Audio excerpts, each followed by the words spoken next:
Good morning. Sorry, I'm a few minutes late. I was having trouble getting logged in for some reason, as happens with these things sometimes. StreamYard is generally flawless, but this morning was a little weird. But I'm here now, and it's time to talk about guitar. So, how's everybody this week? What happened this week? Let's see. What did I do this week? The reverb pedal from Game Changer Audio. That was fun. What do you guys think? Pretty cool, right? And also, where's that thing? Where is that thing? Here it is. Every time I look at this, and I know you do too, you want to say Nux, but it's Nuix. So I did a demo for this, the MG30. They call it the Versatile Modeler. Versatile. And it's $299, I think. That's not even the street price. Maybe it is. I don't know. The manufacturer's suggested retail, I think, maybe. But anyways, kind of fun to do a video for something inexpensive. There's so much boutique stuff out there in the world. And a guy a little while ago said, you always do videos for expensive stuff. Do stuff for more like, like musicians on a budget, or folks that don't want to spend that much money on gear. And I think that's totally valid, as I said in the video. So I did, and I've done videos for them before. Their little amps and stuff, and they make cool stuff, as well as I just did Pod Go a little while ago, and that's really it's a little more money than that. I think it's $450 or something, $449. Anyways. Was fun. And Arch says it was great. Thanks. Great demo. Yeah, I enjoyed it. I did. Who else we got here? Who's here? Howdy from sunny Alberta, says Jamie. I saw it was kind of warm there this week. I guess there's supposed to be snow today or tomorrow or something, but that's my hometown, Edmonton. I saw it was like, I looked the other day and it was like 11 degrees Celsius, something like that. Pretty warm. Warming up. It's good. Excuse me. Bruce says that he liked the MG30 review. How would I compare it to the Ampro 100? I've never tried that one. Sorry. I haven't tried a lot of the lower priced modelers, actually. Like there's quite, it's good. There's the Moors and Joyo and different ones out there. And I actually haven't had a chance to check too many of them out, but, it's interesting nonetheless to try this one. I just found I had to get in with the parametric and tweak the sounds a little bit and stuff in EQ and maybe put a little bit of work into it, but it was really quite good. Now, if I loaded an IR in there, I bet I probably wouldn't have to do any of that. If I'd loaded like Celestion or whatever IR, because that just has that overall huge effect on the sound. It's kind of amazing. I mean, I said this before, but like if you take a distorted guitar sound and then you apply an IR of a familiar cabinet, greenback and a 412 or whatever that you're used to with the, familiar mic complement, it's amazing how it just kind of is 50 or 55% of the sound. It doesn't matter if it's a Dumble sound or a Marshall sound or a Vox sound or whatever it is. You put that IR of that cabinet on there, and that's true in the real world too. I mean, plug a Vox into a Marshall cabinet, and it sounds a lot like a Marshall. Plug a Vox into a 410 Bassman, it starts to sound a lot like a 410 Bassman. Plug a 410 Bassman into a 212 with blues, and it sounds a lot like a Vox all of a sudden. Not all the way, but there's a huge component to the speakers. Huge filter. And so that applies with IRs too. Phil's up there in the super chat, and he says, did you get the song I sent you? We discussed, you're reminding me now. I admit this is one of these things. Phil, I haven't looked yet, and I will. Okay, I'm going to open up my email right now. I know I said I would. And I'm trying to be a man of my word. I was going to say I'm a man of my word, and then I realized I'm not, because I'm honest with myself. A little bit honesty. And I will look for it. There you are. I just found it. Okay.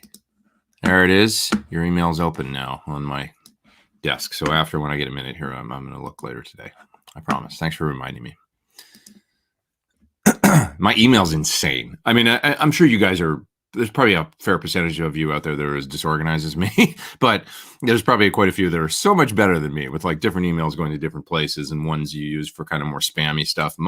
Mine just all goes to the same thing. And so it looks like 500 emails from TrueFire and Trulia and, clothing companies and like this and that and that. And then like in that mix of emails, there's like one really important one. It's awful. I don't know. I got to get it together with that, but it's a problem. Kim Ladd is up there in the top chat, super chat. Hey, Pete, any advice on how to get a 335 type tone for my Sir Alt T with a thornbucker in the neck? I mean, they're not dissimilar in some ways, I guess. When I think about my 335, it's warmer sounding, but that's just because it has a particularly warm sounding neck pickup. And I've actually often thought about switching it out for a thornbucker. Whereas the bridge pickup is bitey and kind of lower output. It's on the mid 7K kind of range. The pickups in my 335, they vary. I mean, that's the thing. Is like a 335 sound. So generally speaking, the part of that's the similar thing is the hollow thing with the center block. In an Alt T, it's a different wood though. So. And you got the difference in the scale length. So I don't know if I can really help that much because there's so many differences with the 25.5 scale, the alder, the no glue in or whatever, it's a glue in with a through maple, whatever on a 335, that whole design. It's so unique, and so there's a certain sound to it. The biggest thing, no, that's all the components, the mix of all the scale length is huge. The design in the hollow thing is huge, and it's maple instead of ash. So, but there is this hollow component that I still hear to the springiness to the sound. What's a good word to describe a hollow body? There's this air and springy thing to every note, and that is there, I think, between the two instruments, no matter what, an Alt T and a 335. It's part of the magic of playing a hollow guitar that it's kind of addictive. Like once you do it, it's really cool. I remember Yogi when we were playing with Chris Cornell together. He had one of those Gibson 339 guitars with a Bigsby on it. That was a really cool guitar. I loved it because of the small body, and I liked it when he played it. It was cool. I like those. I would like to have one of those at some point. Maybe just neat, Pretty cool. Some folks are asking if the coffee machine was broke. No, it's just a little late because I was having trouble logging in. So you got to get a code every time you log into this thing that I use to do these things, and I wasn't getting a code, and so eventually I got it, and now I'm here. Andrew Morgan is up there in the super chat, and he says, "Hi Pete, coffee's for you. Thanks, man. Appreciate it." He says, "Really enjoyed the last few tracks in the videos, specifically the hard rocking one in the new X. And I like to see when you put the little dash there in between new and X, that makes it much easier. And it looks like new X. And JMP into the quad cortex capture. Time to release some more music. I'm working on a video for a plugin right now. And I think the plugin's amazing sounding. I won't bring it up because it hasn't been released yet, but it's actually not even a video. It's just that I'm doing a track for them to be in a video that they're making for the plugin is what it is. They hired me to do a track, and the plugin sounds amazing. So it'll be out soon, a couple weeks, I think. But I thought I should just finish this. It's very simple, and I like how simple it is, and there's a lot of space in the track, and the tones really come through. And I thought this would be a good one to just finish and put out, And yeah, I need to get something done, and get some more music out. That's not just a minute and a half. I feel like I put 2 songs out every week anyway in videos that I put out, but they're always a minute and a half long. So yeah, I need to put out some 3-minute songs.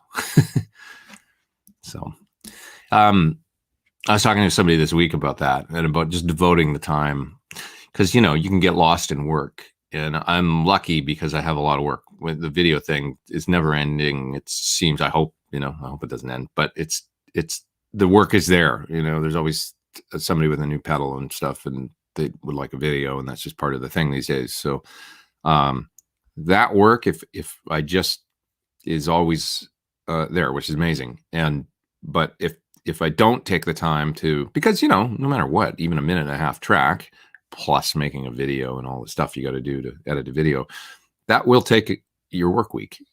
So you have to set aside the time and just say, no, I'm not going to do that this week or something, and record a track or 2 tracks or something, and go at it that way. So anyways, I'm going to have my friend Kurt Biscara play drums on one that I'm doing this week for an Eventide pedal. So that should be fun. Get some real drums going. He'll be in the video. He takes great video, and it'd just be fun to do a track that's got some real kit on it.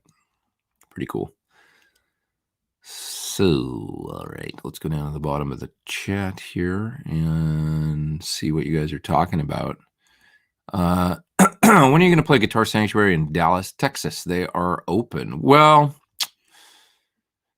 I'm not crazy about getting on an airplane yet, guys. That's just me. That's my personal decision, but I would love to go there. I've been trying to avoid flying, just the whole concept of it. But once I stick that friggin' needle in my arm, I'm all about it. Give me a few weeks after that, and that's gonna make a big difference, obviously, too. There's things like that happening, guitar clinics and such. Tom says, still doing another Quad Cortex demo, running it through the PT15. Yeah, that's another thing that I really want to do. That's on deck, a four cable method video, because I think it's also something I haven't seen out there yet. So got to get that done before someone else does. 4 cable. I haven't even plugged it in 4 cable yet. I'm sure it's going to work fine, but I'm sure there'll be a few things that I discover, through the process. Little things like, I know I'll need to use an isolation transformer on the front end of the amp and all those things. Just making sure about all that stuff. The question is, I have 2 PT15s here, so I think I should do it in stereo. Maybe what I'll do is do the Quad Cortex. I guess I could use it a few different ways, like I always do. Like, okay, one way to use it is go into the Quad Cortex, come out of the Quad Cortex to the front of the PT15, and then come out of the PT15's line out, maybe unfiltered. So don't use the effects loop. Come out of the PT15's line out unfiltered into the Quad Cortex, and then do all the post effects and speaker simulation in the Quad Cortex. Then there's also running it in the loop of the PT15, coming out, maybe going to a cabinet or something. So as I always do, I'll probably do a few different parts where I try these different setups and stuff, but probably the most fun is going to be in stereo, using the Quad Cortex for speaker simulation with all the fun stereo stuff going on. All that good stuff. The Leslie sim in it sounds really nice, so I'll try and use that, the rotary speaker sim, and get some stereo stuff going, the reverbs, and what else is in there? The octave effect is really cool. Sounds great. I made I was learning Drop Dead Legs. I'd never learned how to play Drop Dead Legs correctly off 1984. And then I finally learned it a couple weeks ago, and I made a preset with the pitch and everything, and it sounds amazing in the Quad Cortex. But and I put the octave for the riff at the end. You guys ever listen to that funky riff and really listen to how cool that is at the end? So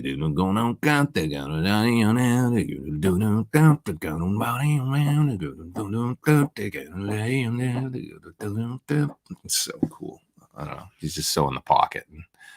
And then the Holdsworth solo comes in, I mean, sounds like Holdsworth or him trying to do a Holdsworth. So great. James Bell is somewhere in the UK, and he's up there in the super chat, and he says, thanks for all you do for the guitar committee. Thanks, man. Thank you. Any recommendations for a replacement 10-inch speaker for the farty old stock one in a Princeton reissue? I really like the Celestion offerings. I mean, I think their 10s are great. The gold is really great, and I can't see you putting it in there and probably not digging it. If you want a bit more Marshall character, then go with the Greenback 10, which I also think is great. But in a Princeton, I would think the gold would be the right choice. Really beautiful sounding speaker.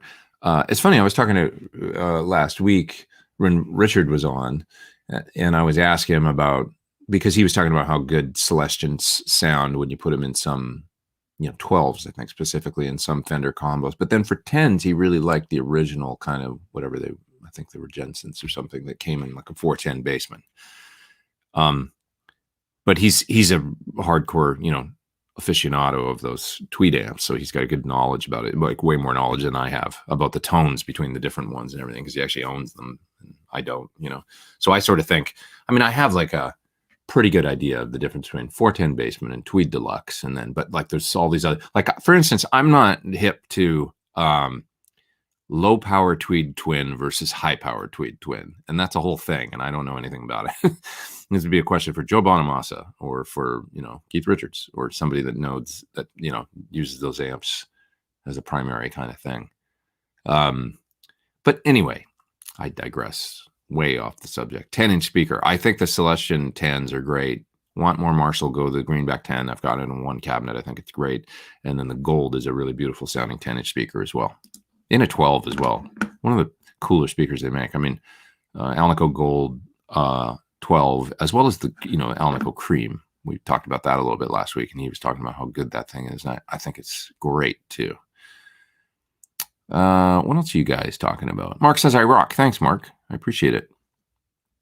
I do. What else here? Deep cuts on 1984 are amazing, says Michael. Yeah, I agree. Some of my favorite stuff is those. It's such a great record, really.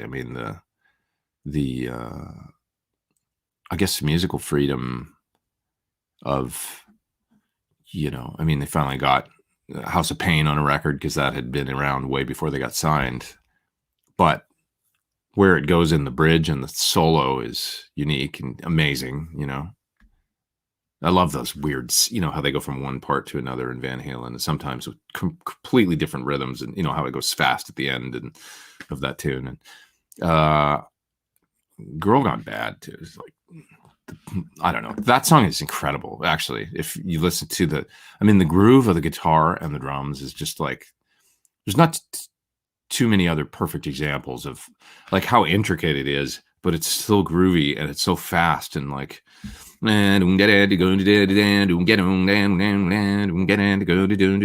that whole thing going with the drums is like, there's nobody in rock that did that.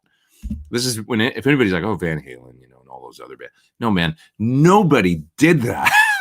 Nobody did that other than those two guys, those brothers that were connected. Like, okay, Angus and Malcolm. There's a similar thing, completely different, but similar in some ways with their lock. I've brought it up a few times, but my friend worked on the Ballbreaker album. My friend Steve Holroyd is a great engineer. And he was the second engineer on that album. And he had this, I think it was a DAT tape of them jamming in the studio and working out ideas for that record. And it's just, he'd put it on at parties, and it would be a party stopper because everybody just sit there and listen. And, it's mostly just guitars really up front in the mix and sort of like, scratch drum sounds and bass and all that. And they're just jamming, and the guitars with no vocals and stuff. And you can just listen to the rhythm guitars playing off one another. Oh my God. It's so good. So those guys had it too. Yeah, special. Doug says, what was it like to play with the greatest singer of all time, Chris Cornell? I heard he was a master at screaming with barely raising his voice. Well, that was the time of my life as far as playing rock music in a band. I've said that before. And it was amazing. And yeah, Pinch Me, it's like playing these songs with this guy. It was never a time when that wasn't unbelievable. Black Hole Sun or whatever, and you're playing in front of a bunch of people, like, sometimes like, 20,000 people or whatever, and laying into the chorus or whatever, or the, I don't know, just the whole thing was like bliss, and you'd have to look over and go, oh yeah, that's the real guy. Like, he's right there and he's doing it. And it was amazing, but he was also just a really sweet dude and became a really good friend. So it was like, there was that aspect too. And then you sort of remind yourself, oh yeah, he's Chris Cornell, Chris Cornell, and then he's Chris Cornell, your friend or whatever. Because he was such a sweet dude. And, but anyways, the other component to your question was the master screaming with barely raising his voice. I did a lot of morning radio with him where we would go to a station and just do, just him and I together, which was really some of my. I mean, I had to get up really early, and it was exhausting because I'd be up at 6:30 some days. We'd have a show the night before, but it was also brilliant because you're going and go down and get in the car with Chris Cornell and then drive to some radio station and go to, and it'd just be him and me and be like, dude, how you doing this morning? Tired. Yeah, totally. And then talk about whatever. And then it's time to do the take or whatever. But it was some of the most fun that I can remember because just on a one-on-one. And he would sing so brilliantly on those things first thing in the morning. And you're making me think about the volume. It was never that loud. You're right. Okay. But I do remember, and this is true for most singers, in the context of singing on in-ears versus wedges. So I remember during our first rehearsal process, which was about 3 weeks of rehearsal before we started gigs on the first tour, he was on in-ears, and then one day there was something going on with the in-ears, and it wasn't working for whatever reason. So he took them out and he just sang on wedges. And I was on in-ears, and he sang in my ears. I was like, oh no. I remember I wasn't using ears. That's what it was. I was using the wedges that day. So I didn't have my ears in, and I had him in my wedge just like at a nice level, that was perfect when he was singing with ears. And then he took the ears out and he started singing with just wedges, and he sang like 4 times as loud, on wedges. It was just amazing. And I was like, I remember backing up from the wedge, like to the corner of the room, kind of going to the monitor guy, like, help, can you turn him down, please, in my wedge? Because it was just like deafening all of a sudden. But so there's that component. I guess what I'm getting at is he knew how to sing quiet and he knew how to sing loud too, and it was just, I think a lot of singers, that's why they like in-ears, because they save their voice because they can sing and hit the pitches. They don't, it's like a psychological thing, and loud drums and everything like that. And then you just sing louder, you do. So, Brendan O'Shea is up there in the super chat. He says, you might have answered, but any suggestions for speaker upgrade in a Marshall Origin 20-watt combo? So Glorious through my 112-inch 30 cab, but would like to upgrade the stock 10. I would put the greenback for sure in that. So greenback 10 is your way, Brandon, to go. I'd put that speaker in a little 110 Marshall cabinet that I had and replaced the stock 80s one, which sounded kind of just small and not great. And whatever they made in the 80s for a 10. And that 10-inch greenback, it just like, yeah, there it is. Sounds like Jimmy Page now. Sounds amazing. So give that a try. It was really cool to put that in. Nick Purdy is up there as well. And he says, sorry, I'm late today. Dude, I was a little late too. Love this show. Thanks, man. Just got into a Helix. Where can I get a capture of a PT100? Well, they don't really make a PT100 for the Helix. The closest thing I found in it was the Placator model. So try that. And then I use the Lone Star, whichever is the Lone Star. They call it Cali something other, I think. But the Lone Star Clean and the Placator were the two that I use. And I use Celestion IRs, and it sounds very, very close to the PT100, to be honest, at that point. That's the best luck I had. Before it disappears, Steve Hawthorne is up there as well. He's from the UK, and he says, Pete, Oz Fox of Striper had brain surgery a couple of days ago. Really? I remember that fellow. I knew him for a minute. I didn't know that. Wow. To help with medical bills and the 4 to 6 month recovery, there's a GoFundMe link on Oz's Facebook page for any that would like to help. Well, I'll go there and donate to that. That's a big deal. Yeah, he was a really sweet dude. I remember I knew him, like I met him at MI because he came in to do a clinic, and we kind of stayed in touch. I haven't thought about him for a long time, but he was very nice. And I remember I was 19, and he was really cool and, converse with me and hang out and stuff. And he was like, wow, this guy's a famous guitar player. And so, wow, I hope he had an impression on me at that age, and I hope he's going to make a full recovery. So the GoFundMe is on his Facebook, and we should go check it out and stuff. And if you can, help the dude out, because everybody needs a little help every now and then, right? Thank you for letting us know. Steve Hawthorne also. Oh, sorry. That was the one that I just did. That was you, Steve. I might have missed another super chat, so I will go down and check that in a second. I see that Arthur is in here as well, and he says, hey, Pete, as influences go, I was late to the VH game. That's because Phil gave me the business about it for not listening to them. Phil X. As a kid, I went for artists like Kiss, Triumph, Aldo Nova. You know, it's like everybody's got their thing, you know. And any ideas on new guitar gods rising? Chris Buck, my favorite guitar player as of late, is just like unbelievable. I think. I mean, his phrasing, and he's so musical. He's kind of like Derek Trucks, you know, where he plays like a singer. He really sounds like he's singing when he's playing solos and leads and stuff. And he's a great rhythm player, and he's got great tones, and this is all there. And he's the nicest guy. So he's the sweetest dude, and he deserves our attention. And I think he's going to go far no matter what. I mean, I love that he plays out a lot too. He's not like just like he's on YouTube and doing really well with that and everything, because that's our outlet these days. But he plays in bands, and he gets out there and does his thing live. So check out Chris. And then Ian Thornley, of course, you know, is brilliant. Because he's the triple threat of songwriting, singing, and guitar playing. And so both those guys share a commonality of, you know, being in a band, playing in bands and stuff, and playing out and doing that stuff, and songs, you know, working within the context of a good song. Because I'm pretty bored with the whole concept of just guitar riffs, you know, or whatever, amazing guitar playing, or, you know, scrolling through Instagram, and it's like, bam, bam, bam, everybody's licks. You know, at this point, I just want to hear a song, really. And both those guys can deliver with that, or, you know, at least move me with a melody or whatever. So that they would be my two. If I think of someone else, I mean, you know, I think Yvette Young is great too. Yeah, let's give the girls props. Yeah, Yvette Young and Ariana Powell, she's amazing too. She brought out a track a little while ago. It's called Drains to Ocean. Check her out. It's amazing. So she's a brilliant guitar player.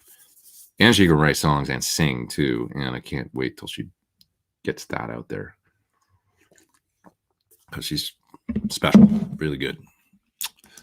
Alex up there in the super chat and says, great having Richard Fortis on the show last week. Would you consider having Russ Parrish? Hey, I've known him as well. You guys are bringing up folks I've known from right when I met him right around the same time. So Russ Parrish was one of the very first people I met in LA, and I would love to have him on, actually, because he'd be a riot, I'm sure. That would be, because I'm sure he would do the satchel thing. So he was in this room a little while ago. It's a long story, but there's another studio around in here and stuff, and he was visiting somebody else here, and I was like, dude, I haven't seen you in like, I don't know, 25 years or something, really. And he was like, oh my God, you know, and he remembered me from back then, and then we kind of had a catch up and stuff. And he's such a cool guy, and he was an amazing player. You know, he used to be Paul Gilbert's roommate for a time when they were both like, Paul was probably out of MI, but Russ was going to MI, and Russ was 16, I think, when he went to GIT, which is crazy. So when I met him, he was 17 or 18, and he's a year younger than I am. And he was teaching already at MI, and, you know, he was brilliant. So he's a terrific guitar player. And they used to do this band too. If you haven't seen it, check it out. It's called The Electric Fence. So you could probably find some old Electric Fence videos. And it's Paul Gilbert and Russ Parrish. Russ played bass, I think, in that band. And it was pretty cool. Okay, let's see. I want to see if I missed a super chat. And here's one. Ever play one of the Chris Cornell 335s? So Jesse has one. He's one of the singers in the Classic Rock Show that I did a tour with this past year. So I played his a little bit.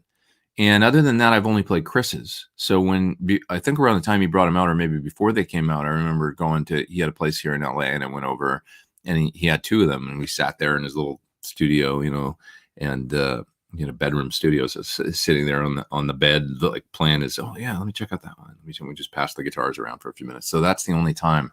And I thought, I was like, these are great. They're really cool, unique to him, you know, with the Filtertron style pickups and stuff, and kind of a beefy guitar. He really liked his Neil Young Les Paul too. He had a Neil Young, you know, the old black 54 with the Bigsby, and he had broken the headstock on that at some point, so it had a headstock repair. But that was one of his favorite guitars, and so there's a little bit of that guitar in the design with the Bigsby and just kind of the feel of the. He, it was a real.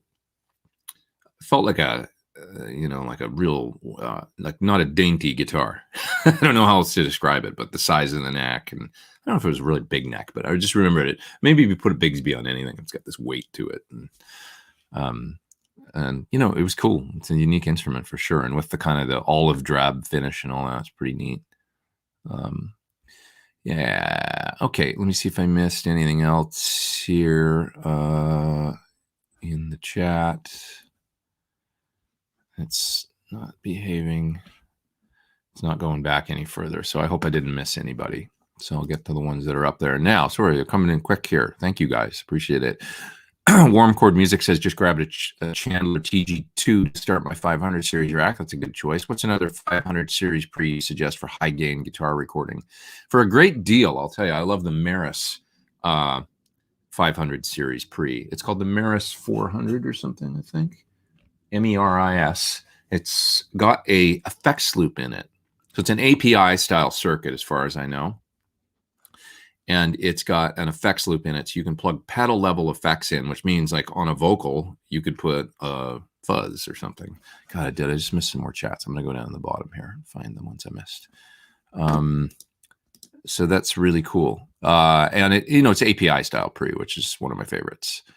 So I would check that out. Other than that, yeah, I would probably have, like, if you're going to do two mics, APIs are kind of my favorite these days for guitar. I've got a Neve BAE, 21073 style thing.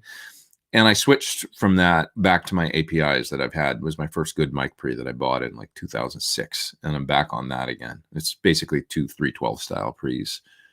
So I would get it some sort of like API style pre, because they're a little faster and a little more ballsy, like for... like the Neves are a little fatter and a little slower sounding, a little like a little more chilled out sounding, which for a lot of kind of music is probably perfect. But for like aggressive Marshall stuff, the APIs seem to be, that tone. They seem to be like the great rock and roll pre. What else would I consider?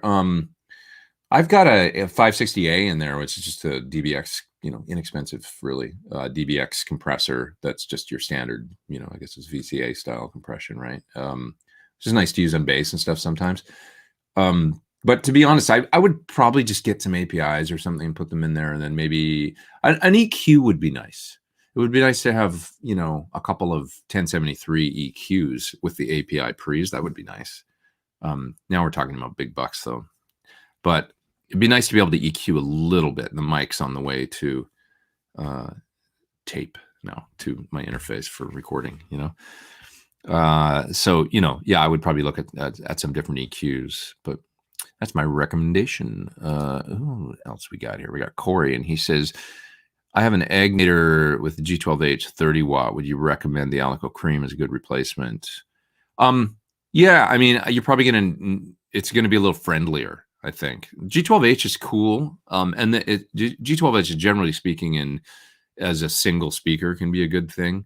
Like if you've got a combo, and that's the only thing that you're playing through, that's that one speaker. But more than any kind of... Okay, I like the 55 hertz G12H from Celestion, the Heritage one. That's a nice G12H. The standard Anniversary one, to me, is really edgy sounding. And so it's not my favorite. The Creamback 75, which is essentially a G12H, that's just with 75 watt power handling. Great speaker. It's the one we used in my cabinet for the horizontal PT 212. And I love that for a G12H. So I would get, for a G12H style, I would go with that or the G12H 55 hertz. And then you're asking, would the Creamback be a good replacement? I think it'd be a great replacement. I think, like, if you've got an Anniversary one in there now, and if you find it thin or bright, try either the Creamback H or, Alico Cream would be good, really good speaker in a combo. It's high power handling and just a smoother kind of sound, I think, like a really versatile, just like, you know what I mean? Oh yeah, that sounds good. Like that's a balanced guitar tone or whatever. Good, clean, cool dirty, you know, for sure. Braxall says, when using your amp Pete and switching amps on chord per se, do you hear the sound ramp up then come back down to normal? Generally speaking, I don't think it's a good thing to probably keep a chord ringing and switch. I mean, it's probably okay, but keep in mind the amp is I think he's thought of this for sure, you know, but it's like you're switching, you know, the head is working hard and all of a sudden it's switching off the load, which is the cabinet or maybe a load box. And there must be some sort of load protection, I think, in the thing for a second so that it's not, you know, like I'm sure he's got some sort of just load. There's got to be something protecting the amps at idle. But I would probably not switch really fast. I'd probably keep it silent when I'm switching. Just hit the chord, listen, stop, switch, hit the chord, and listen to the other amp. Does that make sense? Because you're switching the amp off the load when you're doing it. So it's kind of like switching an impedance selector on an amp when you're like playing a chord or whatever. You know, you don't want to like do that. I don't think it's just the best way to keep it safe. I would think. Mine doesn't take any dip or anything. I don't hear that happening, but if it did, I wouldn't be surprised because it would mean there was some sort of circuit, you know. Does that make sense? That's helping with the. It's just probably a good thing to not do that. I think. Just I don't know, extra precautions. I missed some chats here. So who we got here? Or maybe I didn't. I don't know. We've got Vboss up there, and he says, well, let me come back to you because I'm going to lose this other one. Phil says, I put a G12H 65 in my 64 hand-wired deluxe and love it. Yeah, that could be a cool speaker in that. I could where is it a G12 60? Oh, G12H. I think you mean it's either a creamback 65 or it's the regular 65 with the large dust cap, right? Yeah, you know, Robin Ford style. That could, I would imagine that would probably sound cool in a deluxe. Okay, VPAS says, any advice on dialing in the Lukather Landau delays from the 80s? I love the tones they got from the lexicons. I have a Strymon timeline and an H9. Any settings or tips? In a timeline, I was talking about this with Friedman the other day, and he was mentioning that Lukather used to do the circular delays thing from a lexicon. It might be a good question to ask him, maybe on a tone talk as well. But I would think that a pattern delay in the timeline would probably be the way to get there. You know, it's a lexicon. I don't know if they use mod. I've never asked Steve or anything exactly what he was doing, but I know he used the circular delay preset from a lexicon, maybe PCM 70. Is that right? I hope I'm getting this right. I think that was the unit that he would do that on. And Mike uses a timeline now. Not in the same way he did back then, but generally speaking, I think two different delay times. Like the circular delay, evidently, was kind of a thing where it had multi-taps and it would literally sound like it was kind of going around. And so find something like that in your timeline where the pattern delay or dual delay, you know, with different, you know, like I know Andy Timmons really likes not like an eighth note and a quarter note, which is kind of what I do a lot, but he likes more like a 1/3 kind of thing and then maybe a quarter note, you know, so it's like that, sort of that, and then it kind of splits you get a little bit more of that going, but the pattern delay in the timeline, if you can find one that's cool, it'll kind of do a more like a rhythmic thing where it's different. It's not just a straight ping pong or whatever. It's a little more randomized with more taps, I think. So that's where I would start on your timeline. Check some of those out. Yeah, Matt Beckley sent me a $9.99 super sticker. You guys are too kind. I'm gonna have coffee for weeks. Thank you. Wow, this is amazing. Oz was awake for 3 hours out of the entire 8 to 10 hour surgery, playing his guitar, talking and joking. Wow, isn't that amazing? Wow. Crazy. I hope he's doing good. I'd love to speak with him again at some point and talk about the old days back at GIT.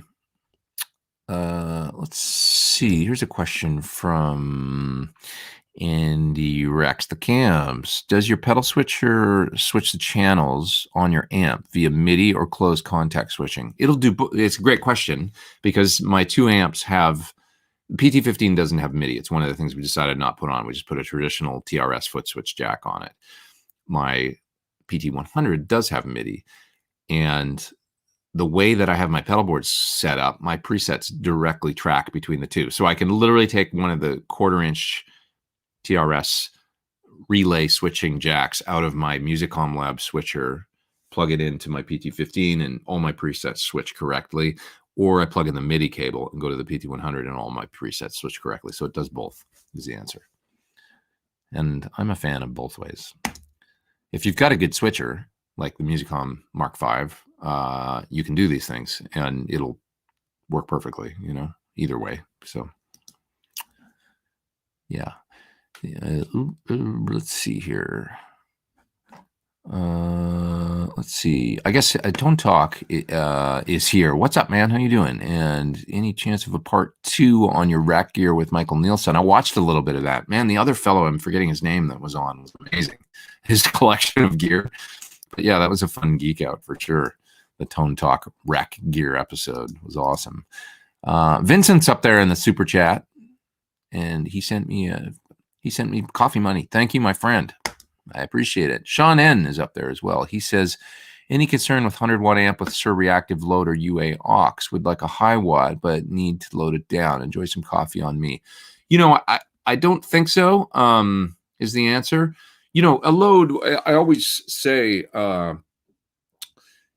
it becomes easy. We talked about this a little last week, I think. It becomes easy to forget that you're playing your amp really hard when you're not playing it in a room with the cabinet blaring, which gives you some perspective all the time. It's reminding you that you're really cranking. And so, practicing a lick wouldn't be something you would do at that volume. And so if you use a load box, it can be a thing where you'll sit there and just practice for 45 minutes. That's not really how we used to use loud amps. We used to save the loud for the gigs, right? And then you'd use your Fender Champ backstage or something to warm up or practice. So it's important just to note that you will go through tubes quicker if you're playing your amp like that all the time.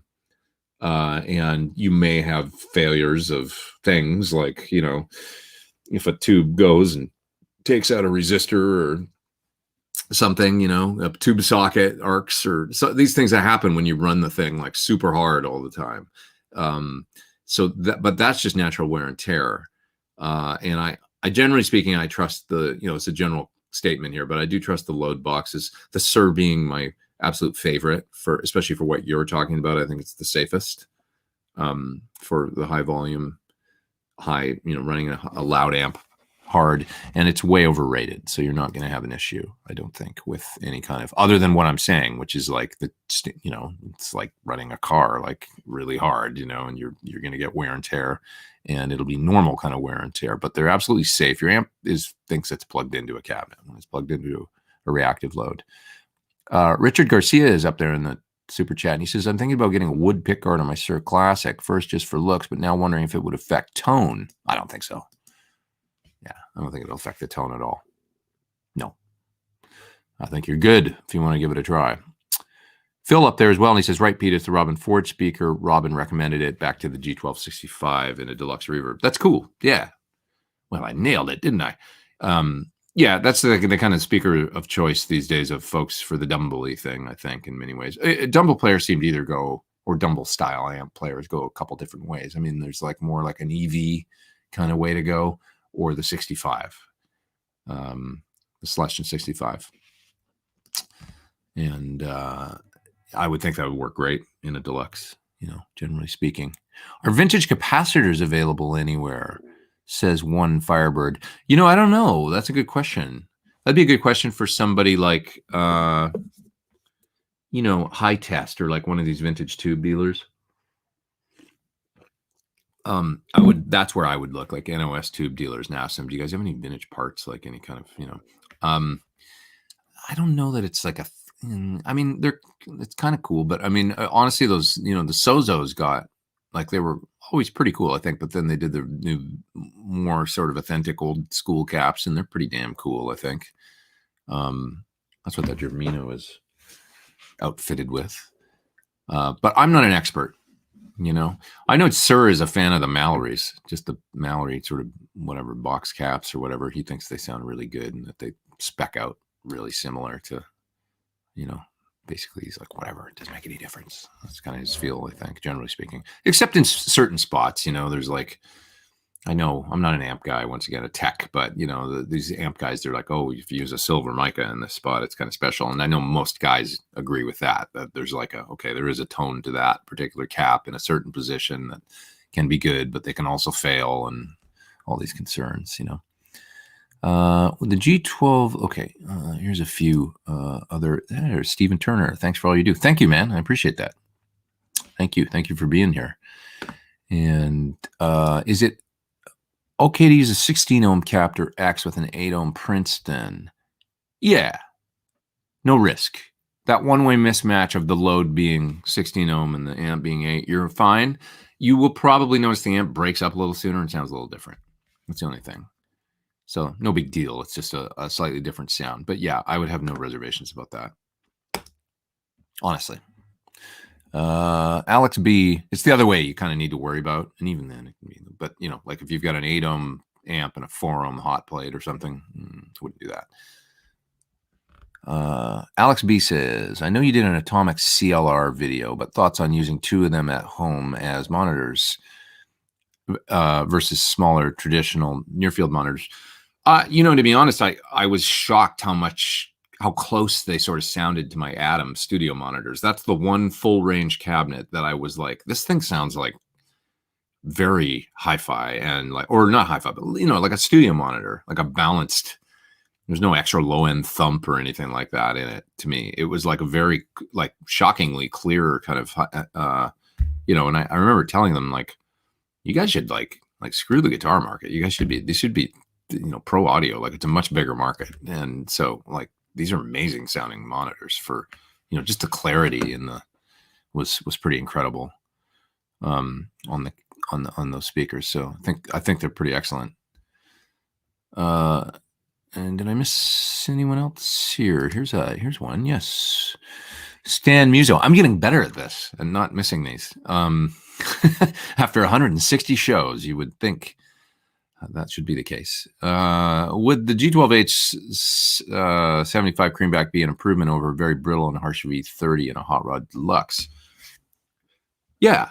It's going to have less of the upper mid spike that a V30 has and be it's a very clear top end, but it's not going to have that upper mid thing that can sometimes be like a little fatiguing. It's going to be more like totally clear top end. But the G12H Creamback is a very balanced speaker all the way across the board to me. It sounds like, I know it's not, if you look at it's not a flat speaker or anything like that. But to me, it's just like, everything's there and it sounds very balanced. It's one of the most balanced sounding selections to me that doesn't have like mid forward or whatever. It just sounds like your clean tones, your dirty tones across the board. It's a great all around speaker.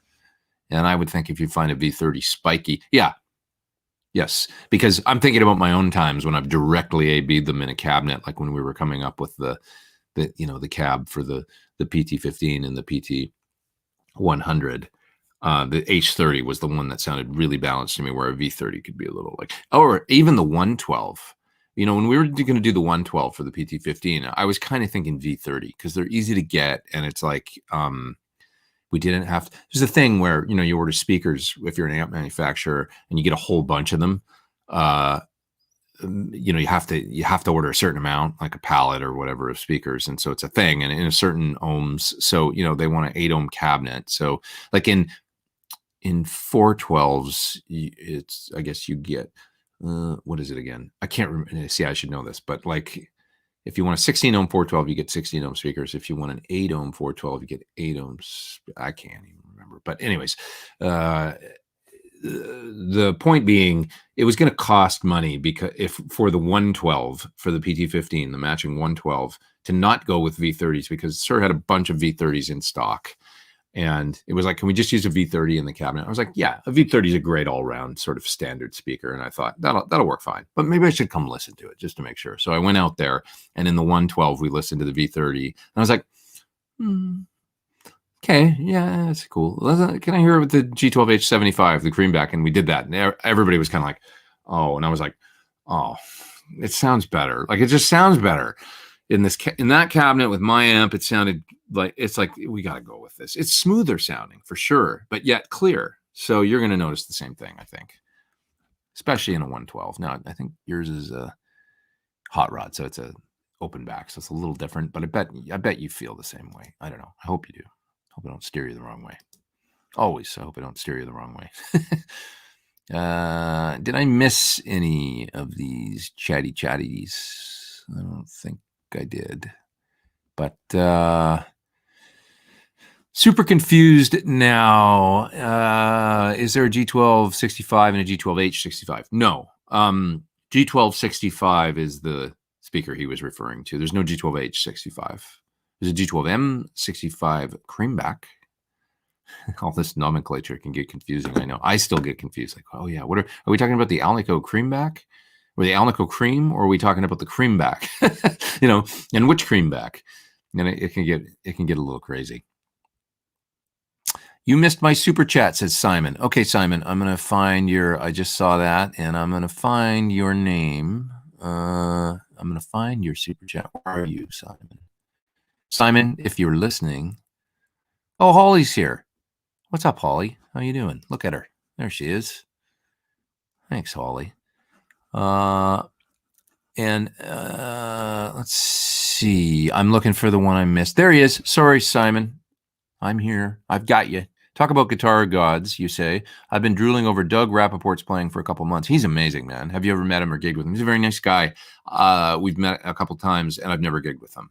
But he's a burning player. There's no doubt, And he makes fun videos and stuff. He's great. He plays with Edgar Winter.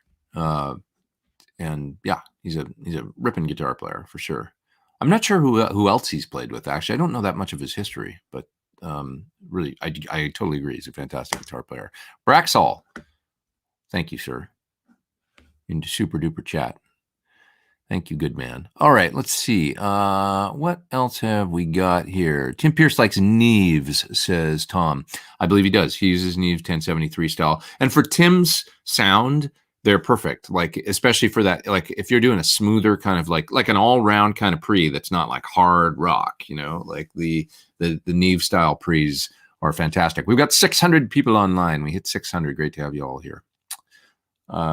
Yeah, I mean, if I was doing anything Americana, country, pop, like there's no question the Neve style pre's are terrific. It's just that aggressive Marshall thing. The first time I used it in a while was for that Van Halen tone video that I did, the EVH deep dive with Dave, where we did the JBL speakers and all that stuff. I went back to my APIs for that because that's what Ed used on that record. It was API style pre's, and I was like, there's a clarity to it and a punch to APIs. They're just to be honest. Okay, I remember when I was putting together a little like stuff, my friend John Fields, who's produced a bunch of, he's done tons of stuff, mixer, producer, and he's like, don't fuck around, just get APIs. I always remember him saying that. That's it. Like, because there was all this other stuff out, and I'm like, could I get by with like something from PreSonus or whatever, or should I get something new? Don't fuck around, just get APIs. Just spend the money, do it. So I did it, and he was right. Yeah.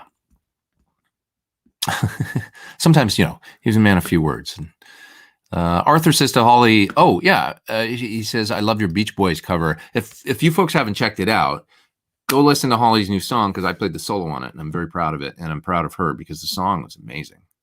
It's called Old War, New War, and it's on all your streaming platforms now. So you could listen to it on Apple Music or Spotify. Old War, New War by Holly Henderson. Beautiful song. Really lovely. And she's amazing. And I'm proud of the solo. I guess it's Becky, sort of. I wasn't thinking that, but I don't even remember what I used, to be honest. I remember I used the black hole reverb at the end because I hit the last note and it tails off into the ether. The ether. Not the ether. The ether. Sorry, Holly. What else we got here? Greetings from Greece. Any opinion on pickup height, says Mike the Bike. I set pickup height with a clean tone. generally. And I'll set the bridge pickup on the medium high side, and then I balance the others. I don't like it too low. I like the pickup because I use sort of vintage output pickups generally. So I do like a little bit of the push from the pickup being higher, and I'll start there. I'll always angle the bass side down a little bit because those strings have more energy, and you kind of listen just to the volume coming out of the strings with, no compression and a clean sound, or, on up to edgy. And then you listen to the other two pickups or three pickups or one pickup or no pickups in your guitar, and you just balance the sound. They're always going to be a little lower because the middle has a little less energy than the neck, and then the neck has the most energy from the strings vibrating. You can see the string physically vibrating more in the neck. It's got more energy there, and so it's louder. And so just take that into account. On a Strat, I mean, I drop them down pretty low because on a Strat, or a Tele, it's a unique thing because of the Stratitis or Tele situation where the closer the pickup gets to you can actually watch on a tuner if you want to measure this, but you can look at your tuner and hit the low E string, say at the 12th fret, hold the note on the low E string at the 12th fret, hit the note. And if your pickup is too high, you'll notice the tuner goes like this because the magnet's pulling on the string. And it's actually stopping the sustain of the string and kind of bending it out of tune. And so that's why, you got to drop those pickups down to some degree, or you will get that, which you might not mind. Maybe you like that. It's like a built-in modulation pedal in your guitar, right? M. Joe Fisher is up there in the super chat, and he says, you mentioned some time ago about having Ian Thornley as a guest on your show. Where does that stand? Okay, so Ian, I haven't spoken with about that actually anytime recently, so I should probably do that. But I'd like to remind everybody that next week I do have Richie Cotson coming on. He's going to talk about all this great stuff, like his new album that he's done with Adrian Smith from Iron Maiden. Terrific sounding first single anyway. That's all I've heard, but it was really cool. And Adrian's a great singer too. So that was, it's neat. Cool project. So that's going to happen. And stick around today because I'm going to be joined by a special guest in a little bit, an old friend. I'm not going to say who. I'm going to keep it a surprise, and we're going to talk about something fun that's coming up. If you want to take your guitar career to the next level, that's what it's going to be about. So that's going to probably in about an hour, or maybe, something like that. No, less. 40 minutes or so, I'll be joined by a special guest. And so stick around. We're just getting started, like they say on MSNBC or whatever. Stick around. We're just getting started before they cut to commercial. I'm always like, God, that's so manipulative. What does that mean? Are you going to tell me something in a half an hour that you didn't already tell me? Well, I am. I'm going to tell you something in a half. Okay, I'll shut up now. What else we got here? I won't shut up. I'll talk about things you want to talk about. Pete, any opinions on a good recorder for recording riff ideas? The iPhone. This thing. This is what I use. Honestly, it's like that's how I constantly catalog ideas in my phone using the recorder. It's the best for not forgetting things. Now, beyond that, I just, generally speaking, when I'm in front of a computer, I mean, if you've got a laptop, if you got a Mac, you got GarageBand. So just turn that on. You can literally do it with no interface plugged in. You can just set a track to record, and it'll use the internal microphone in the computer to, so you could have a GarageBand, set up with like, different tracks for your different ideas, and then just mute the ones with your, you could have 16 tracks open with 16 ideas. I don't know, use it like that. There's a couple ideas. But honestly, your phone is the best. I mean, there's multi-track, there's GarageBand for iPhone. So you can do multi-track on your phone. There's an app for the phone that I haven't even tried that probably you guys are like, what, you haven't tried that? But there's an app that I can't remember the name of right now for iPhone that literally will sense your riffs and then put drums to them like automatically. I haven't tried that yet. It's like an Apple app, I think, that does it. It's amazing. All this crazy stuff now. Always a pleasure to catch your stream. And by the way, that's Harley. Sorry, finish my thought.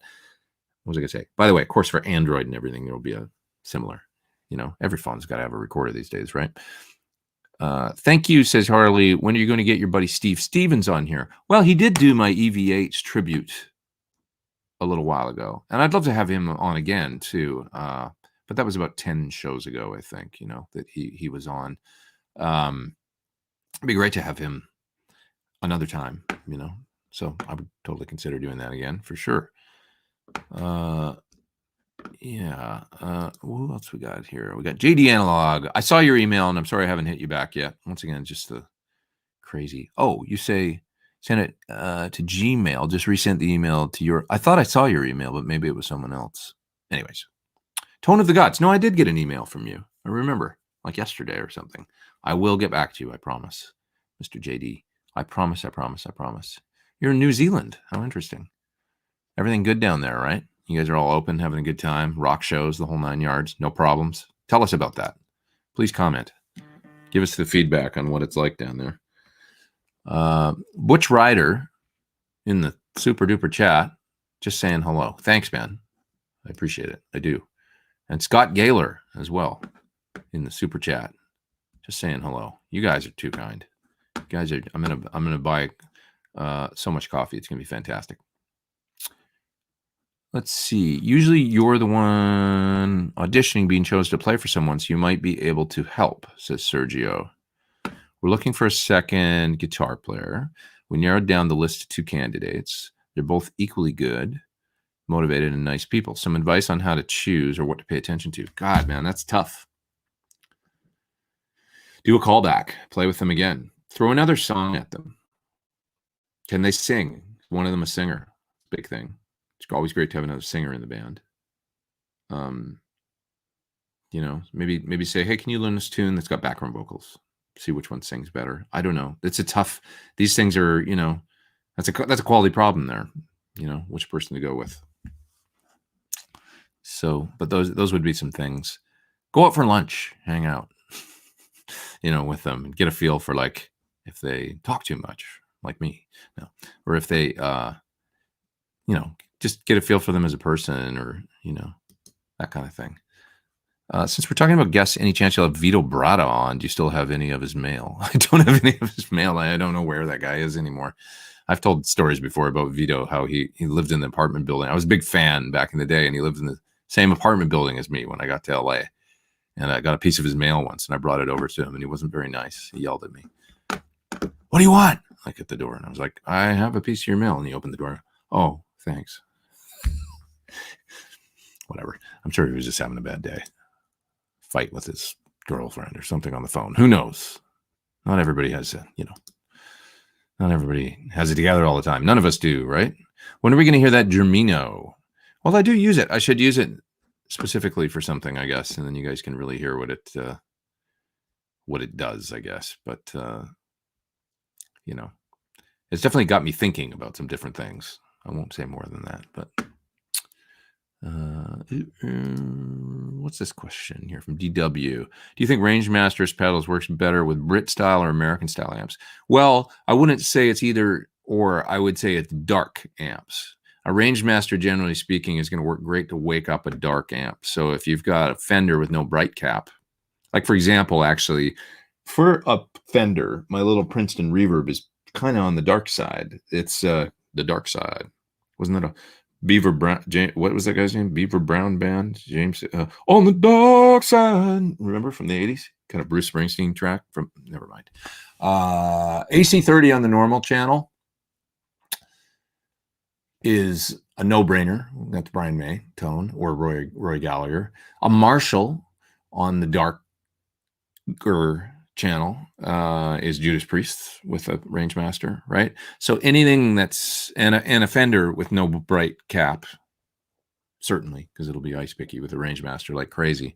So turn the bright switch off on your Fender and keep the treble around 5 and hit it with a Rangemaster and cool sound, So it's more about that, really. Darker amps is what Rangemasters work good with. Yeah. Okay. This I don't know if I'll have any help with, Ripley, but you say that you've taken 8 weeks off playing. You have an issue with trigger finger in both hands. As you get older, make sure you warm up. Oh, you're just kind of saying, I see. No question so much. Make sure you warm up and also take care of your bodies. Make it a conscious effort. For sure, I think that's especially as we get older, Did you guys see a story? Like, I guess Steve Vai damaged. He has to get a like an operation because he was holding a cord too long or something, and he damaged his hand somehow. Maybe I'm not sure exactly what happened, but I saw that on the gear page. So here's to Steve making a full and quick recovery. I'm sure he will. He's a smart guy. He'll do what's right. But I think that there's definitely something to be said. I mean, at any age, for just taking care of your hands and stuff. Because as with anything, if you don't have your health, you don't have anything, right?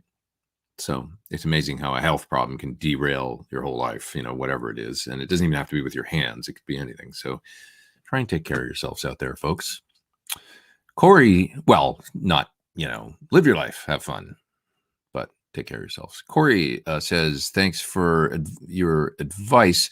It is the G12H anniversary. Oh, you were asking about in your combo earlier to replace the speaker. We'll try your speaker suggestion.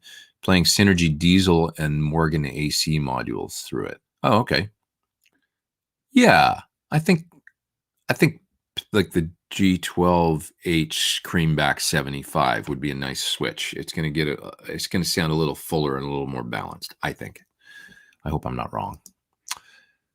And you were also asking maybe about the cream, right? Or was that a different fellow? Anyways, I forget. Leroy's up there as well, and he says, don't spend this on coffee. Spend it on whiskey or spend it on cheese. I love it. All the vices. Just kidding. Spend it however you want. I just purchased an Easy Drummer. Any experience with it? Yes, I'm a big Easy Drummer fan. Easy Drummer is something that I started with the Tune Track stuff when doing drums, with their products. The number one thing you probably notice is that their installation process is brilliant. Their installer and authorization and everything and updater is the best in the business. Tune Track. It's fantastic. I love it. It's easy and no hassle, and it's just great. So that's a nice thing. Easy Drummer, use the tap to find groove thing. So you'll notice there's a button called tap to find. Tap a groove in there. Here's the kick pattern I want. Do, do, do, do. Do, tapping with your mouse. Do. So dumb. And then snare. There's the groove I want. Go. And then it spits out a whole bunch of grooves in the sort of groove browser thing. You find the one that you want that sounds cool, grab that, drag it down into the song creator, drop it in there. All of a sudden you get all these intros, verses, choruses, bridges, fills, outros, endings, all listed with all these parts it's so brilliant. It's like such an easy way to put a tune together.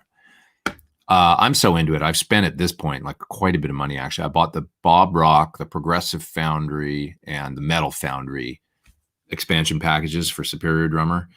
And so I'm like hundreds of dollars deep into, expansions and about 50 gigs of samples, or maybe more. Maybe it's like 100 gigs of samples because I have so many now. But those will all come with grooves too, and it's brilliant. I don't know. I love that. That company makes great stuff. I'm a fan. John is up there in the super chat, and he says, Timeline or DD500 as a super high quality, easy to use delay with B100 Deluxe for live stuff. Can you use dual engine delay in a mono rig?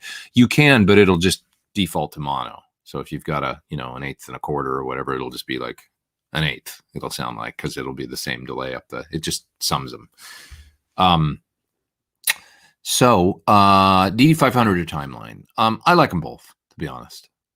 I don't even know if I have a preference. I use the DD500 now. It's great. And there's some really cool features on it and stuff. It's a little heady, like getting around it. I find it actually a little bit more stuff than the Timeline, which to me is a little easier to use, but not much. And the sounds are great in both. So I don't know. I think you'd be fine with either, to be honest. I don't have a preference. I wouldn't know what to tell you. They're both terrific. What else we got up here? Anybody else in the super chat? No, I'm not missing anything, I don't think. Good. Okay, so I'll head down to the bottom of the chat. And Scott Brockway says, I always thought of Fenders being tubby amps. Well, they can be, that's for sure. Something like a Rangemaster, though, will fix that. A Rangemaster into a Fender. It hasn't been done that much, but if you've got a dark, like a Fender with no bright cap and a Rangemaster in front, that could be a great that could be like, I should make a video like that, like my Fender Basement or something with the bright switch off, and then hit it with a range master and record a track. I know it'll rock. I can just tell you, like, without even trying it, I just know it. Do your knuckles ever hurt on your playing hand?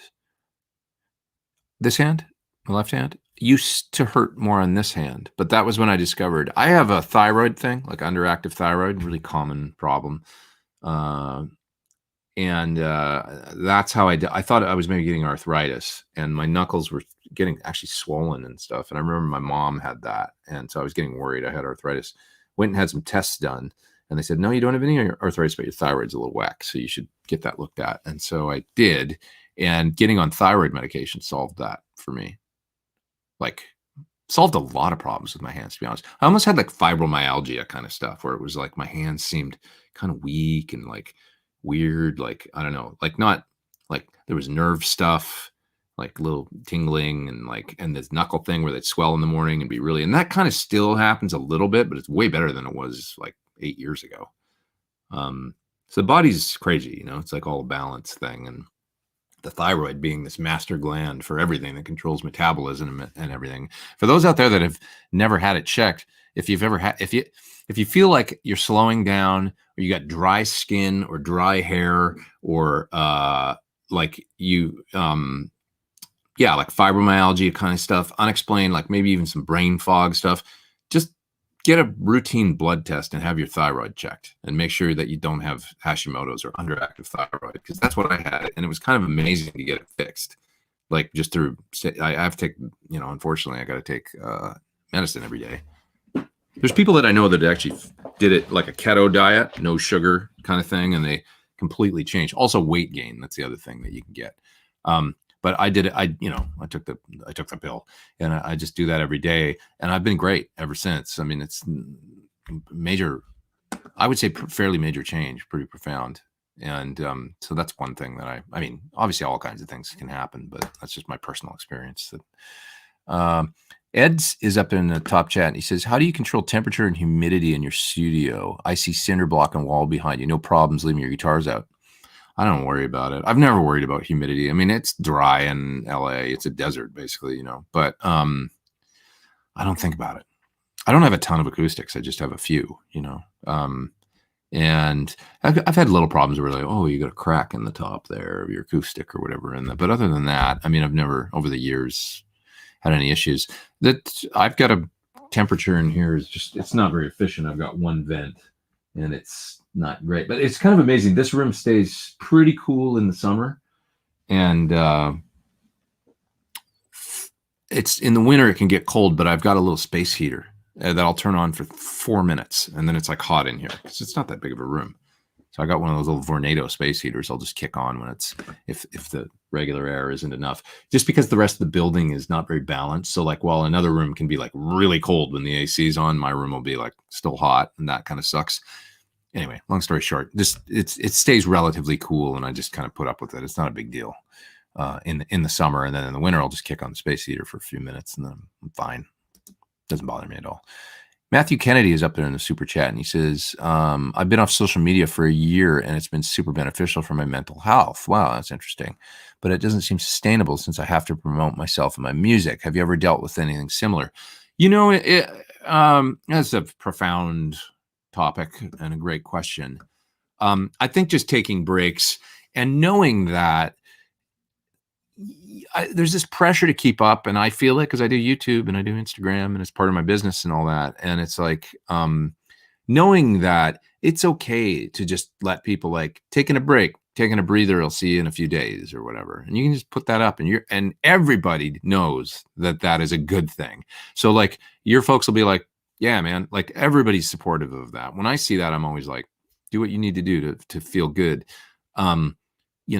Like I talked a few weeks ago about Mateus. I guess he was having an issue with that, Mateus Asado, and he bailed on his Instagram and stuff, and just kind of, and I hope he's okay. My main concern is just for him and his, that he's feeling good mentally and do what he needs to do. I thought it might have been a little extreme, but I'm not him. It's like, you got to do what you feel like you need to do.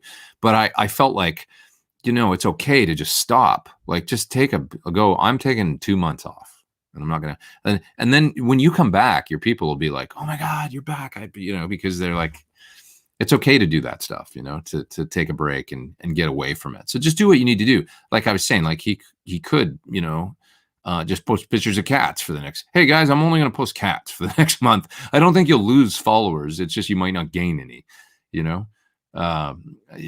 which is fine. Post pictures of your food. We feel this pressure that we have to keep up, because I think it's partially like peer pressure that we put on ourselves because we see other people doing it all the time. So, that guy's, he's putting his videos up every day and doing, it's like I said earlier too. It's like, it gets to be a little much and I'm feeding into it. I mean, it's like I'm putting a picture of my guitar playing, and I'm feeding into it every time, or a video of my guitar playing, I'm specifically kind of thinking of IG right now because it's this like thing that's so, we all get on it in the line at the bank or whatever, and you're scrolling. It's like, it's not, it's like, Geddy Lee, when he was talking about the internet, it was the early 2000s, he made this comment, and I thought it was so profound. He said, it's everything you need and it's nothing you need. And I love that, because he, of course, came from a time we didn't have that, and so did I, and many of you out there, I'm sure. And everything's done on there now, but there was this time when we didn't do any of that. When we made a phone call and it was like a thing with sparks with a wheel on it, with tethered with a cable and you committed to making that phone call because you could only go like a foot away from the thing because the cable, we grew up like that. And it's like, you don't need this stuff to actually live, So, by the way, okay, on this note, I want to bring up a great movie. SD Design is up there in the super chat, and he said, "Great interview last week, Pete. Have a good day." Thank you, man. I appreciate that. I watched Nomad Land last night with Frances McDormand. Has anybody seen that? Really fascinating movie. It's heavy and it's depressing, but it's also a little uplifting, like at times. And it touches on a lot of stuff that if anybody's gone through loss and death in the family and all these kinds of things, like it'll get you, But anyway, she's this woman whose husband has passed away, and I don't want to spoil it, but she lives out of her van. She's kind of fell in somewhat hard times, but then we find out that's not really the whole story later on. You start off feeling very sorry for her, and then you realize that, oh, okay. Like, and I won't go further because I don't want to spoil the movie. That'd be bad of me to do. But what was my point with all this? Oh, it's everything you need and it's nothing you need. The fact that there is people out there. I want to know how the story got inspired, actually, because it's about folks that live like this. It's a little like gypsy nomad lifestyle, like traveling around, not being rooted in one place and maybe living out of a vehicle kind of thing. And there's people that live like this, and they don't give even though she has a phone and actually uses it in the thing. There's a point where she gets a video from a friend. I was like, oh, she has a phone. Okay. But like the importance of something like a phone and IG is, if you're living out of a vehicle in your 60s, is greatly reduced, I would say. And so it's just perspective, I think. Like, like we put a lot of pressure on ourselves to keep up. Like Matthew, you're saying, it doesn't seem sustainable. Well, I mean, it's a matter of balance, it's a matter of balance. Maybe it's just reading some books or something, or getting some insight on balance, how much time you should be putting into this stuff. And, the screen time and all that, like on your phone, how much time we all put into this every day.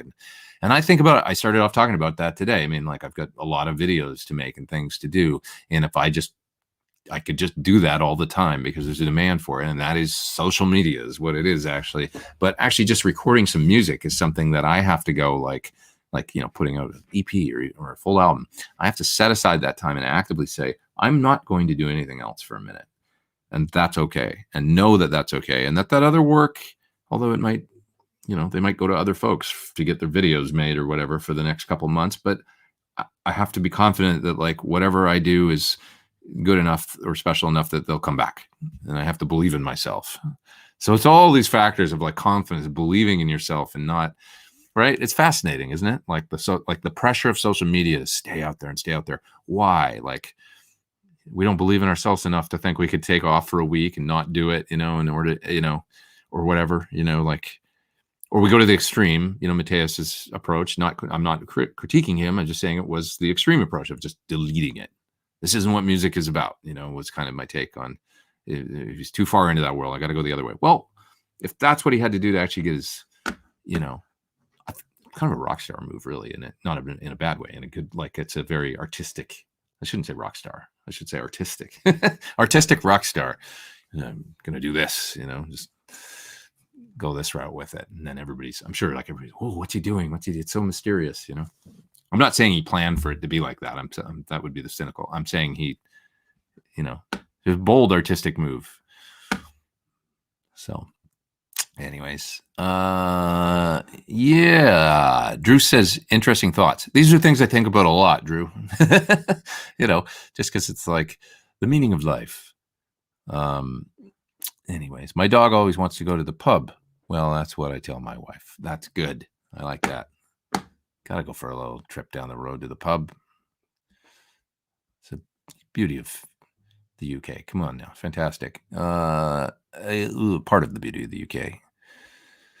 What else we got here? Let's see. Looking for some questions. Dogs are your friends and cats think you are their servants. That is not untrue, and I still love cats.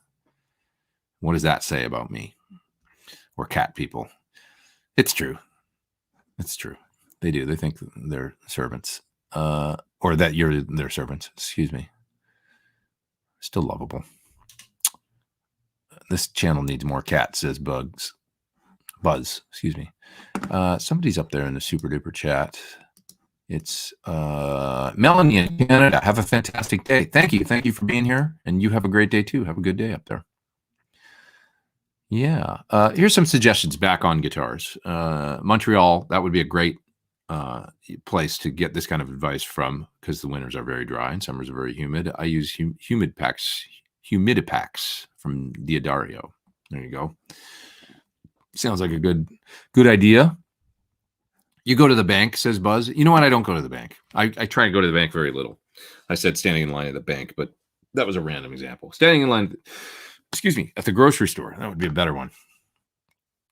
Oh, Mark's up there in the super chat. What's up, Mark? Thank you. He says, how did you like the Victory V4 Sheriff pedal? I guess in your Victory video, you only did the Kraken? I can never remember. What is it? The Kraken. Release the Kraken. Kraken, I think. And the Countess. Is it a decent device to get a plexi-like tone in a pedal? You know what? The other two were my favorites. My favorite plexi pedal, and they were really good. My favorite plexi pedal, there's a great one coming out soon, by the way. Great one coming out soon. And I'm not going to say who it's from, but so there's a lot of terrific plexi pedals out there. The Engine from Drybell is a great one. The Plexi Tone, great for modded kind of high gain. The Small Box, great from Friedman. Plexi Revival Drive, incredible. Okay, so great ones there. Look no further than those, I would say, for great plexi pedals. If you want a simple, smaller one, the Small Box is really terrific. The Little Brute Drive from, what's that company from? No, I'm going to forget the name, but Little Brute Drive 2, small pedal, great small plexi thing. Revival Drive is kind of like, it's got this ghost notes control on it. That sounds so authentic. It's amazing. Low filtering old plexi ghost notes, which, by the way, this thing. So this isn't, I know you usually see a top hat head here. This is a different one. This is the King Royale. So my Amplexador is now, I've got it not in the rack here because I wanted a little, it's still fantastic, but I've wanted a little more variety, and I came across this thing.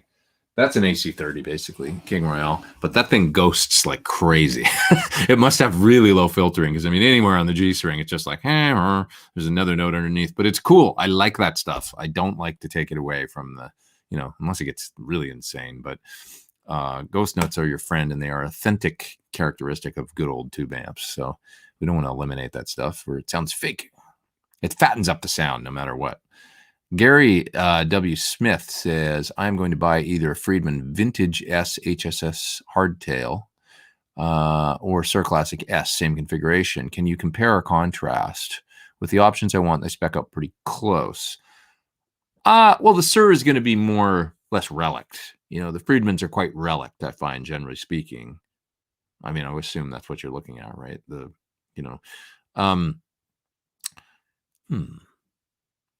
I don't know this Friedman particular model. Most of the Friedmans that I've seen have Floyds and are a little bit more hard rock with the Floyd with the cutout behind. Does it have a Floyd or is it hardtail? They make a hardtail S, huh? I've never seen a Friedman hardtail S, so I kind of feel like I can't comment. But generally speaking, I would just say that the Friedmans seem a little more relict and a little more, scuffed around the edges and stuff like that. That's kind of their part of their thing. And then the Sur is going to be a little bit more like that pristine, like I don't want to say new out of the box. It makes it sound like stiff or something. I don't mean it that way. It's just a little bit of a different approach to building, and I mean, just different things, I'm, friends with Dave and I'm friends with John, and they both do cool stuff, just slightly different. It's hard if you can't play both guitars. They've got different pickups and stuff, but that's the main thing. Probably just that little difference between John. I don't even think he's really a big fan of the whole relic thing.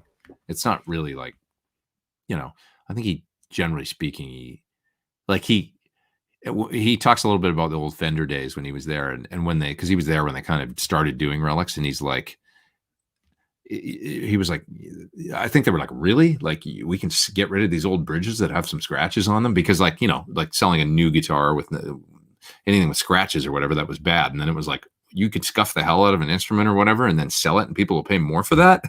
And I think he always thought, there's certain different camps about the relic thing. And he was always like, because that's not really he likes things that he's very into, perfection and stuff. So having said that, Sir, of course, does some relic guitars and stuff. And they've, come a long way with that. Actually, like my Red Classic that you guys see me play with the Tortoise Guard is really cool in that respect. I'm just going to check my phone here for a second, make sure I'm supposed to have a guest, but I think they're coming on in about 10 minutes. So just making sure there's no texts like there's a problem. So I'll be joined in a few minutes by a special guest. Anyways, sorry I can't be more help with that last question. Make your own relics, says Stealth Parrot. Yeah, I mean, I kind of love the idea of just, breaking in guitars myself. Sometimes I like broken in guitars, so it just depends. No Floyd, says Gary. Yeah, you were saying fixed bridge, right? I play a lot of goat notes, Stuart. I do too. I do too, my friend. I do. What are you guys talking about? Marshall pedals here, like Marshall style. The Angry Charlie, but that's more JCM 800. The Charlie Brown yellow colored one is more Plexius. So those are JHS, right? Yeah, I love the Angry Charlie pedal, and I love the Andy Timmons, which is based off of it. Those are really nice JHS pedals. The Sweet Tea is a really nice pedal from JHS. If you guys have never tried that, it's basically Angry Charlie in one side and then a TS 808 style on the other side, so you can kind of boost the Marshall with the 808 thing in one pedal. Really great pedal. I used it for a run with Melissa Etheridge. I had it on a little pedal board that I took on a small. Yeah, we couldn't bring very much gear, so I used that with a Badger 30. It sounded good.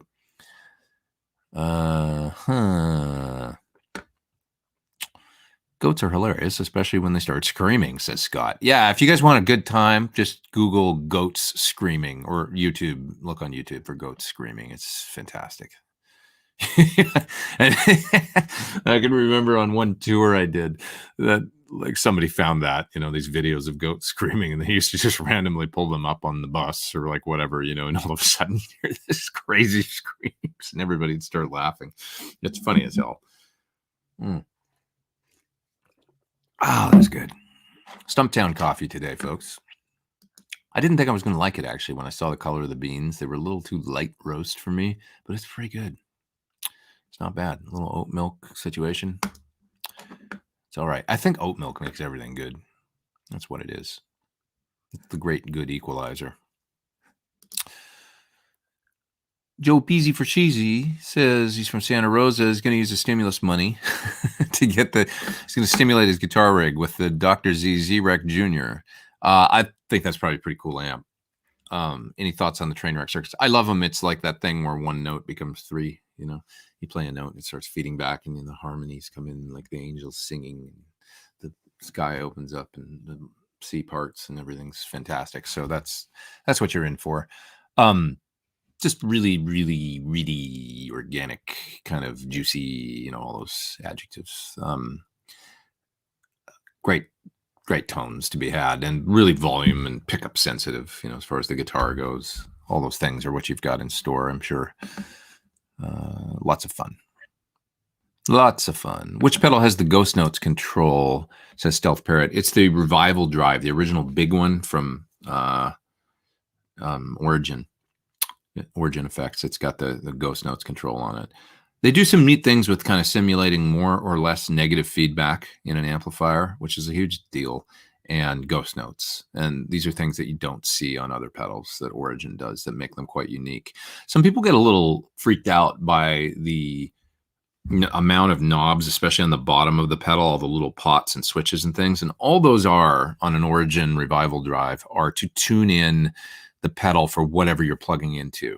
So once you get those set, you'll probably never change them. So if you've got a Fender with a bright cap or a dark Marshall or a power amp, you want to plug right into a solid state power amp and go into a cabinet.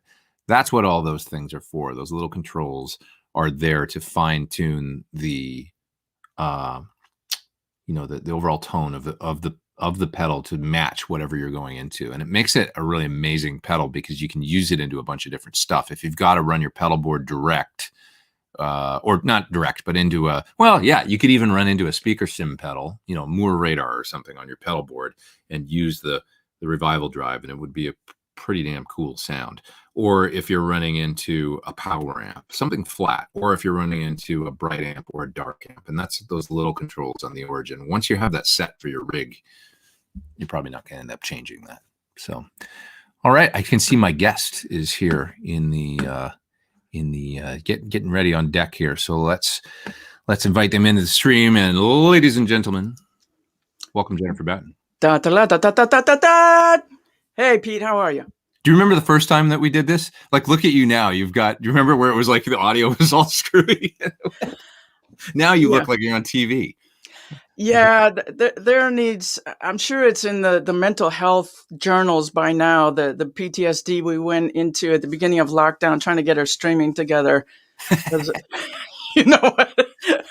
Well, yours looks great, and I'm still like all like kind of washed out. I don't know. I look like I've been in the sun or something right now. So whatever you got, you've certainly got your cool. Like that's some professional lighting and the whole 9 yards. That's well, cool. it's not easy to light white hair. It just I see some pictures. Actually, why I started adding the red is because I look fucking bald. In some, up against a white background. It's like, where's the hair? That's wild. These things that we never thought we would have to worry about, right? As guitar. Right. First world problems, indeed. Totally. So you're here today. We've got to talk a little bit about Guitar Symposium. It's like we've got a thing coming up that I'm a part of, and we want everybody to know. And I'm just going to let you explain. Before I get into that, I'm going to tell you, I'm dropping a compilation video today of all the instructors that are going to teach at this thing on the 20th. And I used your video. I didn't ask your permission, but it's the internet and everything's everybody's. Yeah. It's free. All free. I grabbed your video for Groomed Noodle. Oh, Groomed Noodle. Groomed Noodler. Man, I tell you, there ain't no noodling in that. It is so brilliant. And the sound is so delicious. I want to have it for lunch. It's so good. It's so good.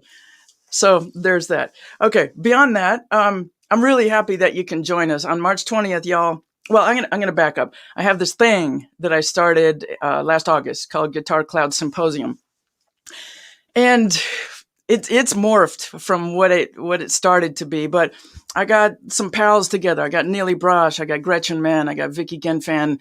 I had toured with them all, so I knew them. I knew they were had a great work ethic. And we started putting on this massive seminar that starts, which we're still doing every other month. Starts on a Friday, Yeah, on a Friday night, and we do an orientation and get to know the students and talk about the sponsor giveaways that are going to happen at the Monday Rap Party, which is we got 15 sponsors. We give away guitars and amps and straps and strings, and it's just crazy in a pandemic that we got any sponsors at all. So Yeah, I'm that's so really cool. grateful for that. And I usually spend about 2 days at the post office, just get a sleeping bag and go, yeah, there's some more stuff going out. There's some more stuff. So that's my life now. But I asked them all to teach. At that time, it was 6 different courses over the weekend at 20 minutes each, concise, like TED Talks, like a fine reduction sauce of the subjects that you're most passionate about teaching, whether it's tapping or sweeping or theory or whatever. It's now lightened up to 30 minutes because I send out surveys every time and people wanted more time with the subject. So still there's 16 over the weekend. And so that was the core. We did it August. We left out the next month. What's that? September? I'm a musician. I count to 4 and then I start over. And then we did October. And then I came up with the idea of doing a deep dive. Because putting the 4-day thing on is a lot of work behind the scenes, and I knew I couldn't do it every month. So the deep dive is a single Saturday, which is easier for some people to just give up a Saturday instead of Friday to Monday. And it's focused on different subjects. I started out with 4 instructors, and the first one we did was on creating your own album. The second one that we did was on Guitar Heroes, which was super fun. That's my favorite so far because I've been into Jeff Beck since I was a teenager. So to do a course on Jeff Beck and dig back into those solos I learned years ago was a blast. Yeah. And Jude Gold was in a Van Halen tribute band. He's a freaking great player. So he did Van Halen. Vicky Genfan is our acoustic player, and she did Joni Mitchell's open tunings. Oh, wow. And Gretchen Mann is in Zepparella, so of course she did Jimmy Page. And we got a lot of people were super, super happy with that. So, I'm conjuring up what is the next one going to be about? What is the next one and the next one? And it's super fun to just think of, let's just focus on one thing. And what are I have so many friends that are badass players like yourself. I'm just tapping people to join me and bring in new energy. Although the core with Gretchen and now Daniele Gottardo is part of it, and Vicky. For this one, this is going to be the first one that I don't have them with me. And the focus on this one is getting the good gigs.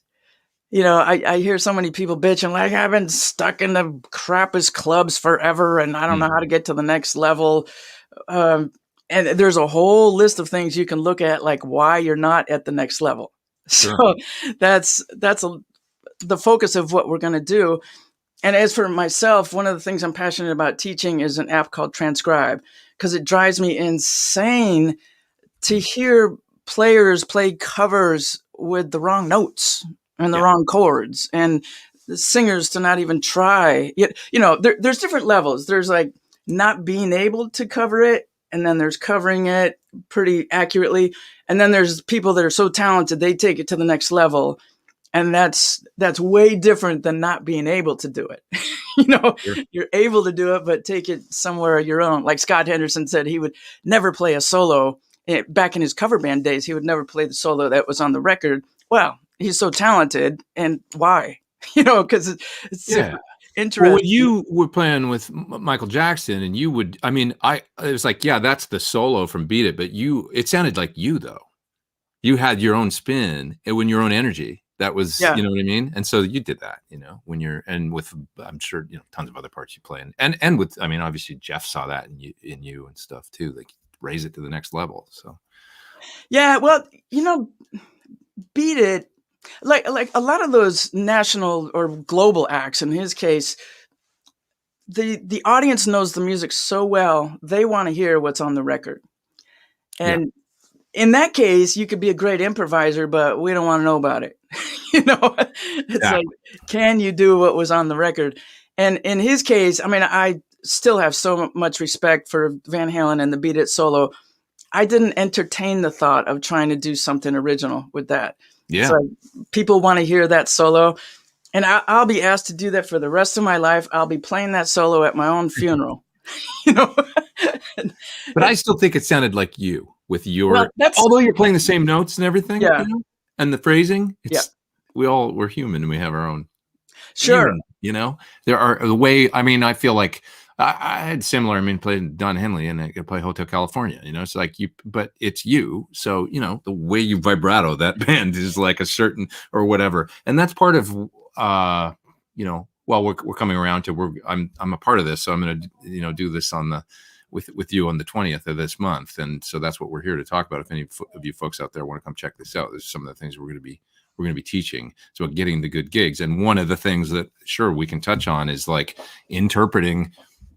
You know, there's going to be certain gigs where improvising is, and on the same gig, this can happen where you're expected to improvise and reproduce this other part verbatim.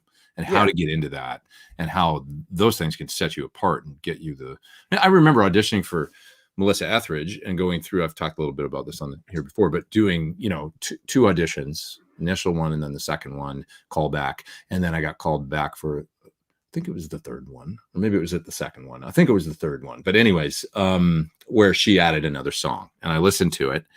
There's specific parts on Melissa's records that are very like. You got to get the eighth note delay for I Want to Come Over at the beginning with the right tone and all that. And then it opens up in the chorus and like all those different things that are specific parts, melodies that are specific things. She added this song for the last audition and said, let's learn this one. And I want to hear you do this tomorrow. It was wide open improv with Philip Sayce. And I was like, oh, she wants to see, she doesn't want to hear if I can dupe this part. She wants to hear me go off. And so I learned the head, and then basically took off from there and did my own thing when it came time to solo. And she was like, that's what I wanted to know if you could do. Oh, that's cool. Because that was part of the gig, So it's a little bit of both. So you're going to find gigs where it's verbatim. You're going to find gigs where you can do your own thing completely. And then probably more often than not, it's a mixture of both those things.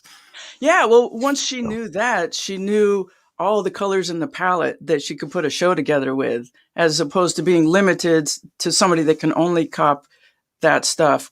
It was the same with Michael Jackson. That a lot of the songs were extended partly for dance, and working day and night.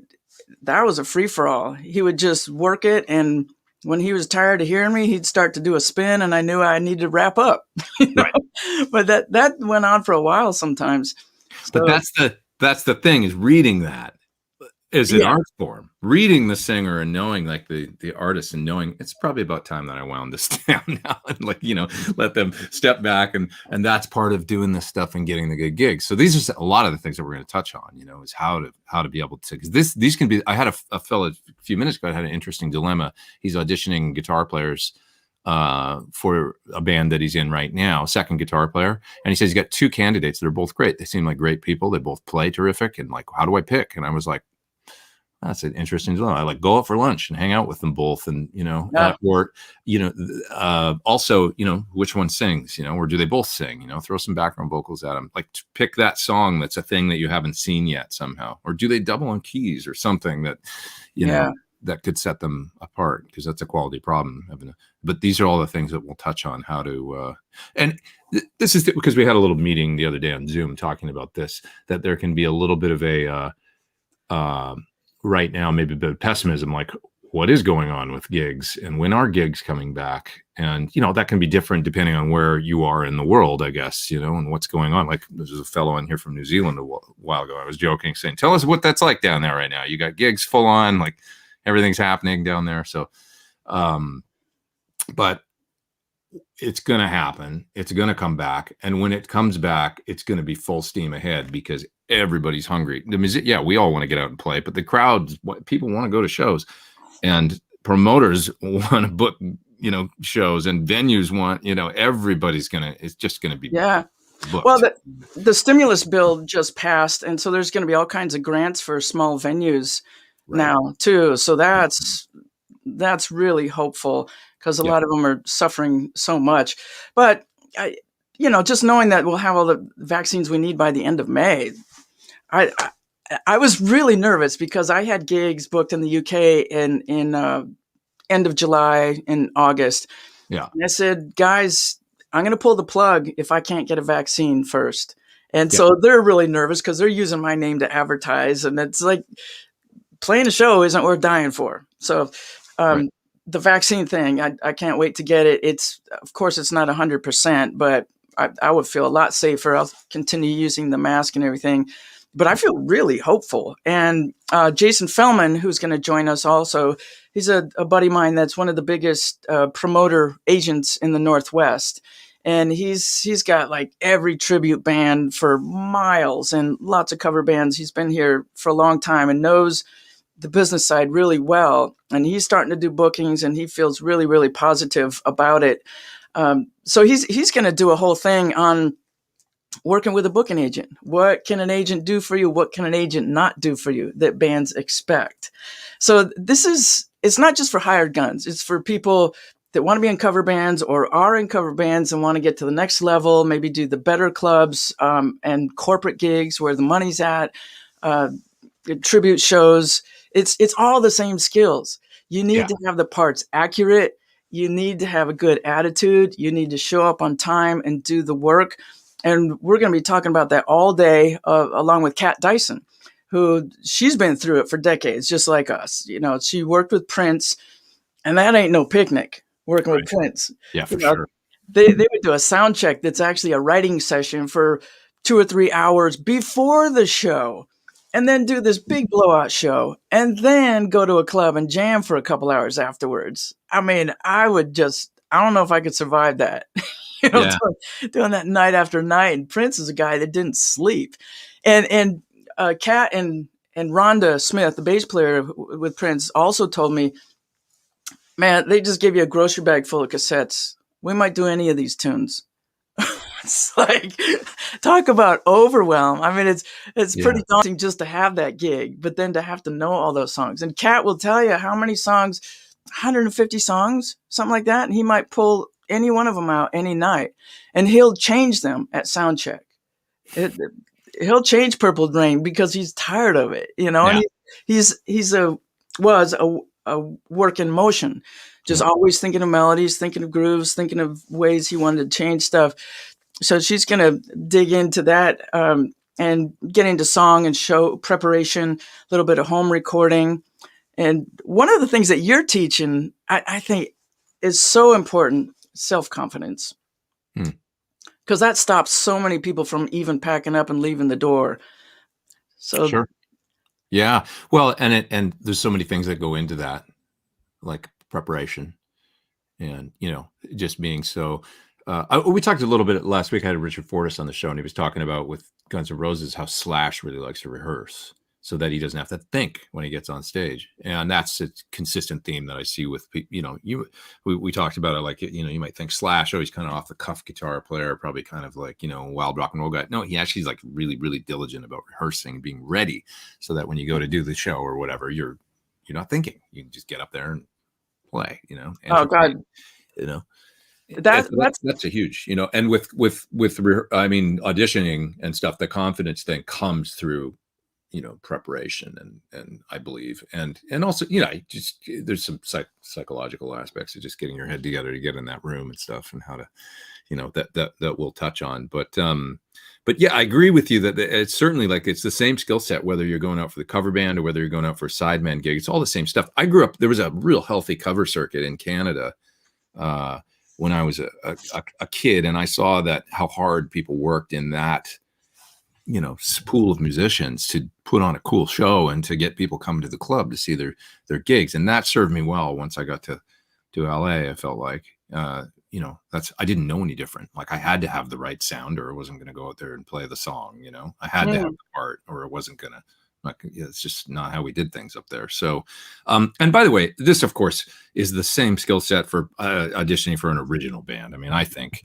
maybe a little bit more if you're going out for original band that needs a guitar player, geared towards, can you write songs, and, you know, what would you do to improvise over this, because they're going to want a bit of that flair. But it's basically the same skill set. Yeah, I think, you know. Yeah, I really, people for years have asked me, what's the biggest takeaway of playing with Michael Jackson? And it was, number one is the rehearsal, because we rehearsed the snot out of that show. We had the show nailed in a couple of weeks, but then they'd add costumes and add dance and add this and that and this and that. And we were running the entire show, 2.5 hour show, twice a day by the time we left town. And as a result, I'll never forget how I felt that day, because there's fear of the unknown. I think everybody's experience where, okay, you're killing it at rehearsal, but all of a sudden things are different at the show and you're not hearing things the way that you did before. And there could be a variety of things, like your costume just fell apart, which happened to people, even Michael. In fact, we were doing working day and night one time, and Michael came up to me and he's going like this. And I go, what? His Velcro piece was coming off. And I'm like, dude, I'm playing guitar. I can't be your wardrobe girl. Well, you probably did it, right? He got through it and never asked me again. Those things are interesting. I mean, and by the same token, there might be situations where, like I've done a couple things with Government Mule, great band. Oh yeah, Warren Haynes, yeah, and they come from a slightly different. If you're auditioning for Government, okay. It's one of those things where I remember my friend Jurgen got the gig. He's still their bass player. He got it in 2007 or 8. So he's been their bass player since then. And he had to learn like 80 tunes. Just to start, because they play so many songs, and they'll do these shows where they do like the entire first side of, Dark Side of the Moon or something. And they'll do like, special sets and things. So it's a lot of learning all the time. But they don't really rehearse a lot, because they come from that Allman Brothers school of, it's a little bit more like jam bandy and mistakes are opportunities and all that stuff. So there's this combination of learning and then also thinking on your feet. So I went and did a set with them on New Year's 2008 in New York, and the theme was Seattle music. And so it was, they do the regular show and then it's a surprise. You don't know what the second set is going to be. And it was the Seattle tunes. So it was Pearl Jam and Soundgarden and Alice in Chains and Nirvana. And I got to New York 2 days before the show, and because they actually do 2 gigs, the 30th and 31st. So I was playing on the 31st. So I just hung out and watched on the 30th, and we rehearsed on the 29th. So I flew into town, went straight to rehearsal off the plane, and I got there and we did a rehearsal. And these are amazing musicians. It's Warren Haynes. I mean, he's fantastic. Sure. But getting to Jurgen always says, you basically MD'd that rehearsal, because we came in and it was like, it's just kind of how they roll. These are amazing players, but they might not be completely up on the tunes getting into rehearsal. It's a little bit of a more jam band thing, Right. I was like, I remember at the end of rehearsal going, I hope this is going to be okay. Like, I hope we're going to, and Jurgen was like, don't worry about that. It's going to be, he kind of pulled me aside at the end. He's like, it's going to be great. On the gig, fantastic. We did this set. I mean, we barely rehearsed the stuff, Wow. And I knew the tunes, but it was pretty loose, and there was sections where Warren had called solos and just say go, and whatever. And the feeling of getting off that stage after doing this set of 12 or 13 tunes with them and going like, it was that feeling of like, did we just do that? Like, is it over? How did we do that? Like, I had this strange feeling of being but it's because they're so good at that. And that's part of that gig. Like, no 2 gigs are the same. And their thing is that, learning it just enough, but leave open all these doors for like, and if somebody goes somewhere, well, let's just explore where that's going to go and we'll find our way back around. They're masters at it, and don't fight that. Go with it and embrace it. And this is going to be amazing. And we did the show, and it was one of the most. Well, you say they, but you are too. And you couldn't have got through it otherwise if you hadn't had the decades of experience of doing all the playing that you've done with so many different acts. So man, the opening night of Jackson, I remember in the daytime having such anxiety, because the most I had ever played for was like 1,500 people, and all of a sudden there's 50,000 people, and it's kind of daunting. And because we had rehearsed so much, piece of cake. As soon as downbeat happened, it's just like you're part of a theater show and everybody knows their stuff because of the repetition that's happened over and over and over and over again. And it's just so locked in your brain. There's no question about what's the first chord of the bridge. Your hand just goes there. Yeah. Muscle memory. Yeah. I remember doing my very first sort of real pro gig was with Chaka Khan and Peter Cetera, was a duet on the Arsenio Fantastic. Hall show. So I was like, I just met you. I mean, I was maybe 20 or something, and I got this gig. Wow, I didn't know that. Yeah, it was like the next year or something. And so I got this gig through a friend because he couldn't do it. And I went to do this TV show gig, and like I'd never done anything like that. And I just felt so green. I'm in this room of all these great players, and you know, it was like, but it was an easy guitar part. That was the thing that saved my ass. So I remember getting on stage and starting the tune, and it was basically just power chords and a couple little single note things, no solo.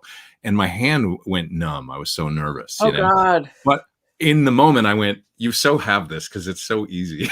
Like, the part is easy. So I felt like it was like a simple push down the bunny slope, like and I remember laughing at myself going, "You're so nervous right now." And like kind of laughing, like, so like, this is ridiculous. And I'm so happy this part is so simple because there's no way I'm going to screw this up. I knew it, but in that moment, feeling that pressure of like, yeah, like you say, and that was my, like, it was simple enough and I'd gone over it enough to not worry about screwing it up. Some people could have been in the same situation and choked, though, even though they know it. It's just like so overwhelming. So talking about the elements of confidence that you're going to do March 20th is, it might provide insights to some people that are really important. And I have a meditation audio that I'm giving away that is it's pretty cool. It just takes you through a visualization of doing a gig. Okay, you're backstage. You hear the audience come in and all the ambience that happens. And sports guys do this all the time. They visualize doing the basket over and over and over and over. That's brilliant. Yeah. And it's been proved that you don't necessarily have to do the act for your brain to think you did it. So you go over it and over it and over it. And once you're on stage, it's like, I've already done this. It's good stuff.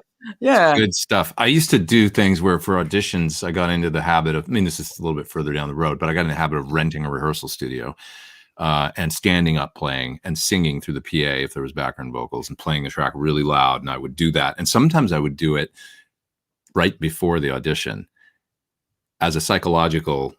We're giving away all the things we're going to teach on the 20th. No, there would be more. But I would do it as if the artist could hear me doing that down the hall, I was always like, this guy's serious. Like, this guy takes my gig seriously, like they really want to be. And so playing down the hall with the PA really loud and like singing full force and playing into almost like, like I'm spending my own money on $50 for a couple hours in this room so that I can get ready and then be warmed up. So I'd literally come out of the room and go down the hall and push in my gear. And it's like, I'd just been playing loud, standing up in there. I'm ready to go. Let's jam, and shit like that, to help. Yeah. Yeah. I love the idea of the crowd noise. And there's times where I remember with, and there's a super chat here. So I'm going to put this up and then we'll get to it in just a second here. But I remember, what was my story? Oh yeah. 2014, when I started playing with Toshi Nagabuchi, whose crowd is very passionate in Japan, and really loud. And they chant his name before, it's like a sporting event or something before the gig. It's Joshi, Joshi, Joshi. And you can just hear like 20,000 people out there. Wow. My first gig with him was 2 nights at Yokohama Arena for like 20,000 people a night. And it was just like, them chanting, even before the lights go down, and then the lights go down, it's pandemonium. Right. And we're backstage. And the way that I was far stage left, so we would all be in a line, like a boxer going out to the ring, when da, da, da, da, da, da, da, and you can see the light shining on the, and you're going through the crowd. And yeah, exactly.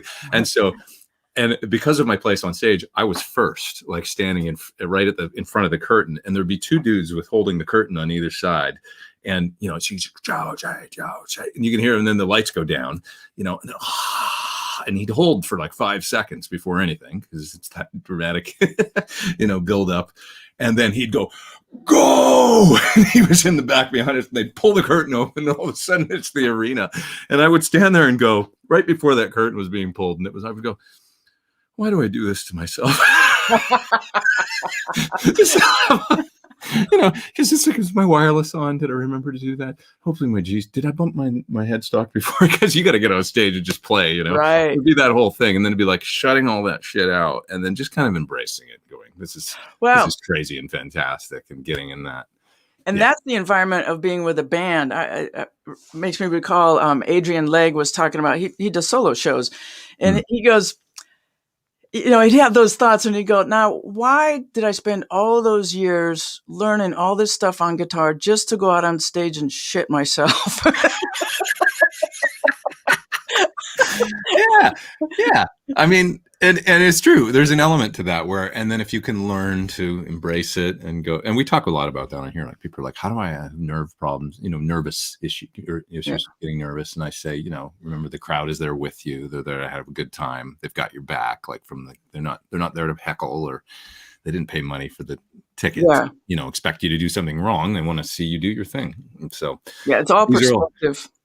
These are all the things we're going to touch on the 20th, right? And so we should tell everybody, I'll put it down in the video description, but where can they go if they want to be a part of this? And because this is going to be awesome on the 20th. You can register at guitarcloudsymposium.com.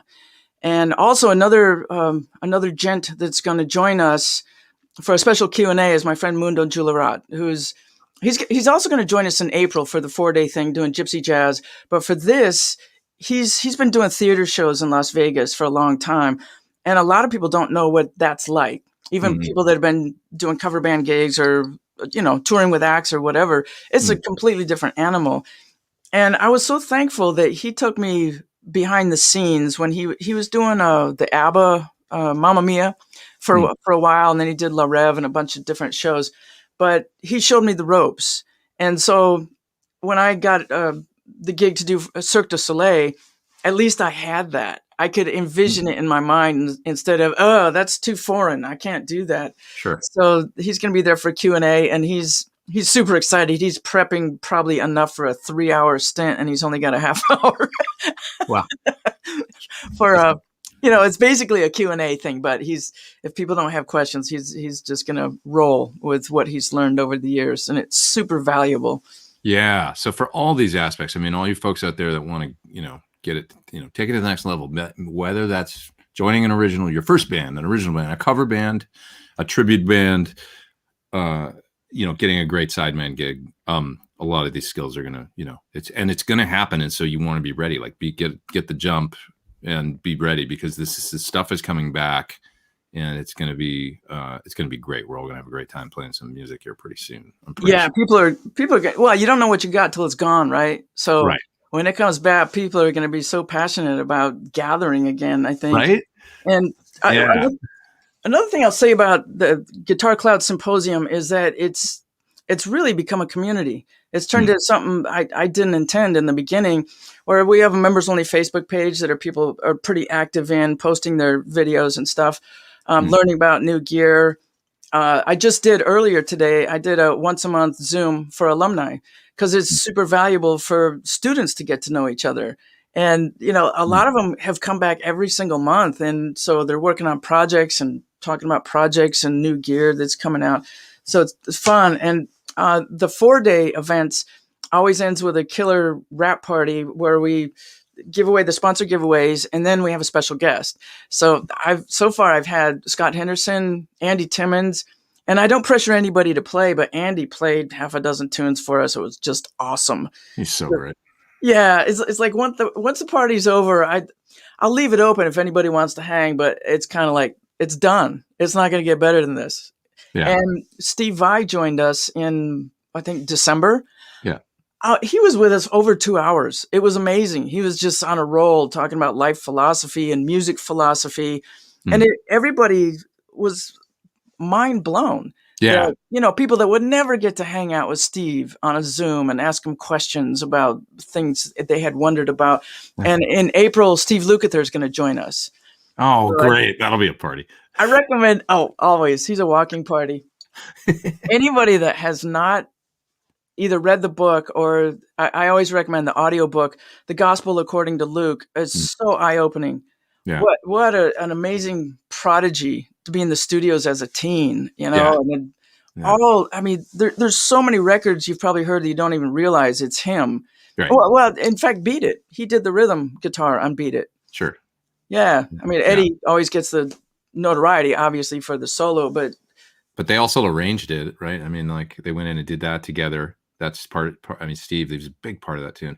I've got the master for that, which I don't tell anybody, but I have. I think I might have given that to you. I'm not sure, but I have it. And so to listen to it and hear the solo, up front in the beginning, like they totally rearranged the tune, and that was Steve and Ed, as I understand it. Eddie told me that too. That it was like, we totally changed that song around. Like, it's not how it started when they walked in the room. Seems that was a wise thing too. And the whole Thriller record, I read that Michael broke into tears when he heard the first mix because he hated it. And he made them tear it down and start over. Really? And it's almost like, I mean, you can't be the act and not be there at the mix every day. There are so many decisions being made. And if you just say, I'm hiring you to go mix it, you're not going to get what you're hearing in your head. It's hard because I know for mixers, like some of the best ones out there, it's generally they don't want you in the room while they're doing it and stuff. And then it's like, I mean, I guess if you're just getting started and you're a younger mixer, maybe you could pull that off. But it's like somebody like Clear Mountain. I know he's like, yeah, that's not why you get me. It's like, it's like I want to be able to do my thing that people know me for, and then like I'll play it for them if they want a couple revisions. I can do that, and I think that's really valid when you're at that point, But it's a difficult thing because they're an artist too. I don't know. It's interesting. I always use the example of some of these guys. I mean, Chris Lord, this is, mixers on that level that are known as single mixers that really make hits. Chris Lord Algae, when he did Drops of Jupiter by Train, massive hit, their biggest hit. And there's no guitar. And there's like one or two guitar players in that band. And there's no guitar in the mix.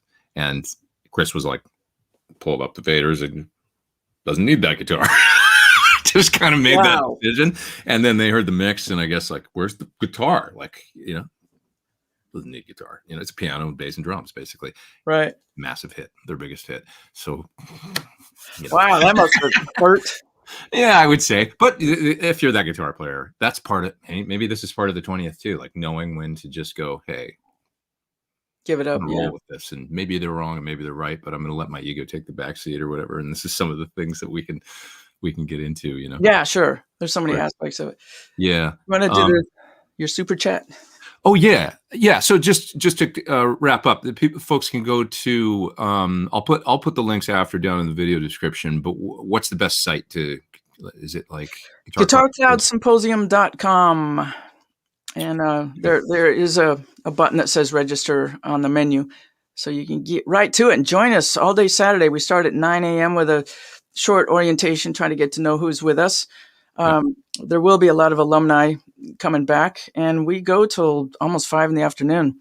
There's each instructor has basically an hour, and then a half-hour Q&A period afterwards for people that want to ask questions. Obviously, 5-minute break between instructors, and then Vicky Genfen is going to join us after a short lunch period and do some body work. It's a long time to sit there staring at your computer, so. We break it up, go have lunch for a half hour, and then she's going to have you do some, I should know the word because she's into Qigong and Tai Chi and yoga and does a mishmash of that for 15 minutes to get blood back in your brain. Yeah. It's going to be a blast. It's only going to happen once. The 20th, folks, this month. Come be a part of it. Also, I love what you're saying about developing, building a community, because we kind of have that here. And yeah, so you guys, you should go and check this out and be a part of Jen's community too that she's built, and I will too. And this because it's same as what we have here. A lot of folks come back and stuff, and you get to know their names, and it's a cool thing. And I will add, it's not going to be 8 hours of lecture. We're going to do some playing as well, and examples. Yeah, I figure, from my end anyway, because I know mine's kind of on, the subject I'm going to get into, I got to, probably show some of the thinking about developing tones and, because that's most of the questions I get, I guess, is like how I would approach, I guess, on an audition, for instance, like what sounds am I going to, things like that, like how am I going to, what am I going to go in there with? So I'll develop that up and show some of those things, How because sometimes I feel like the sounds of really, for me, parts for sure, executing the parts, but then getting those sounds where the people, the artist looks over you and goes like, oh, wow. I've had a couple moments where they're like, yeah. Like I remember Don Henley going, yeah, baby.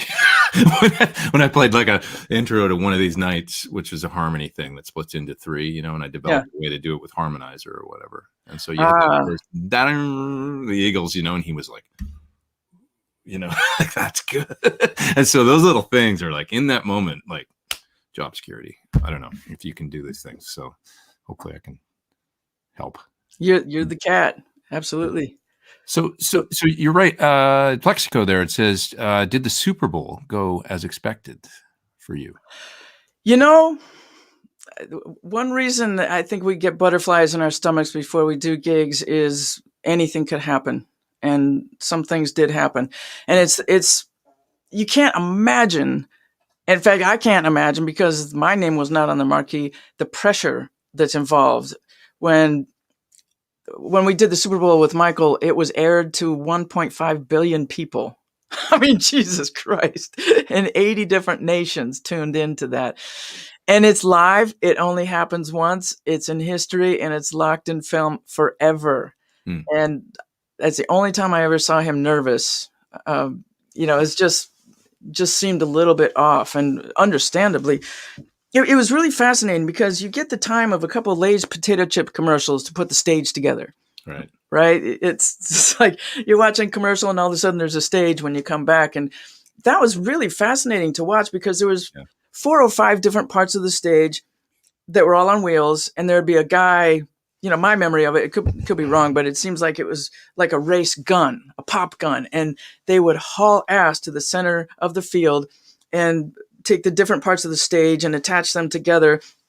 Then the band would go out and do our thing. And one of the things that I always crack up when I see it, because people post it every year when the Super Bowl comes around, is there's one part of the stage where Michael and I are together, and there's a couple seconds that you can't see either of us because of the fog.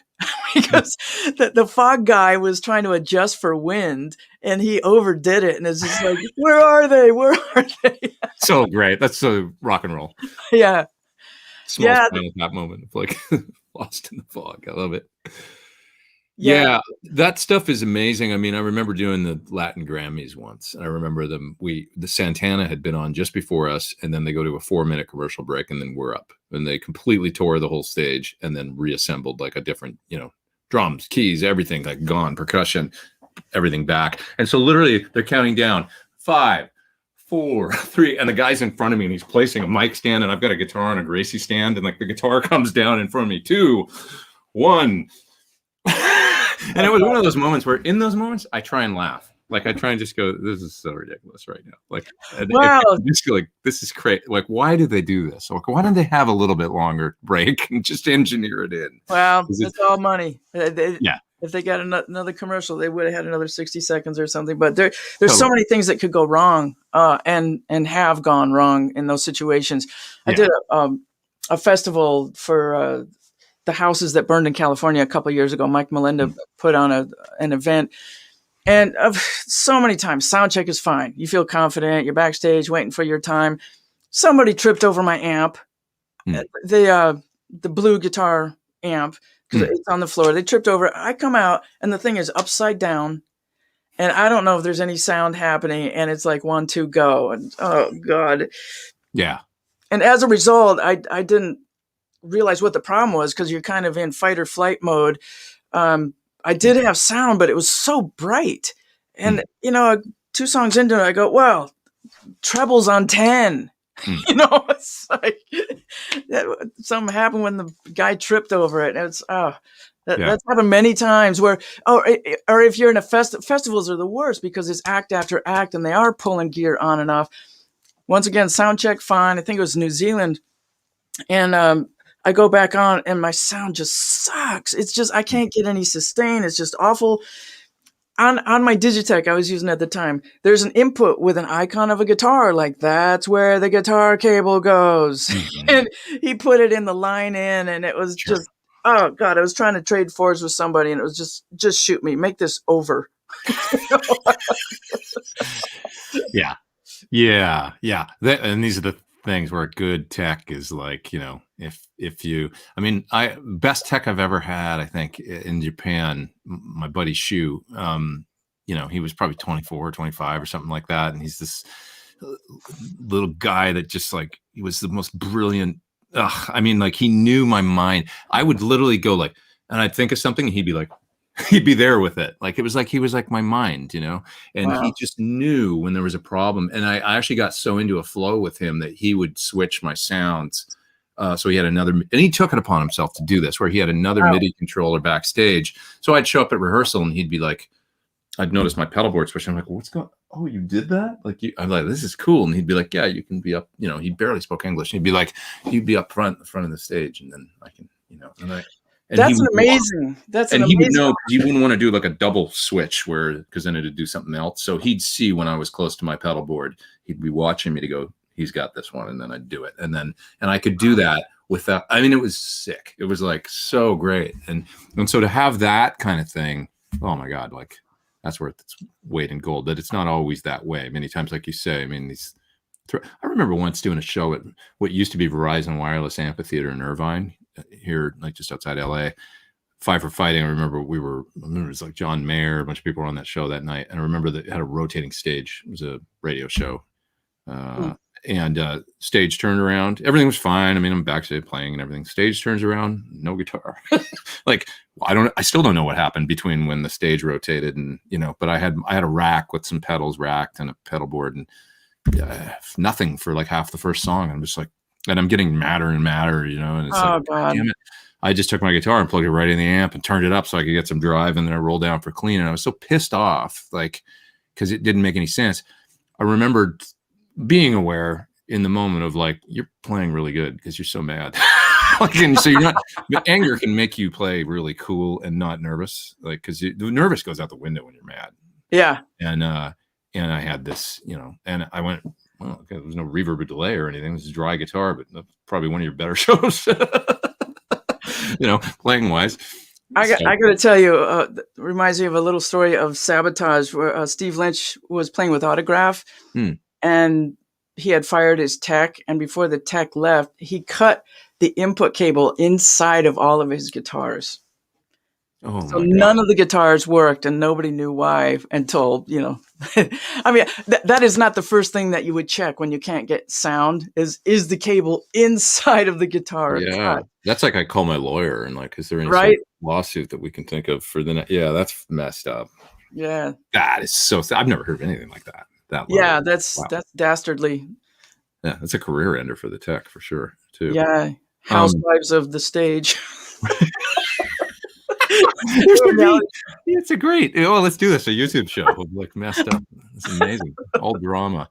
Music Therapy Laz says, just want to say Jennifer rocks. Thanks for getting her on and doing what you do. You bet. Absolutely. And you, sir, please check out the 20th. You know, come check out the website and stuff. And if you can, let's get some folks over there. It's going to be a good day. I mean, I can't wait to hear some of these other folks who I've never met, you know, their perspective. And it's a good networking thing. I mean, just meeting, like you say, other students. And then also there's folks like, you know, your friend up in Pacific Northwest that, you know, that cover bands, tribute bands. He's got that whole scene sewing up. I mean, there's a lot of value in the day for sure.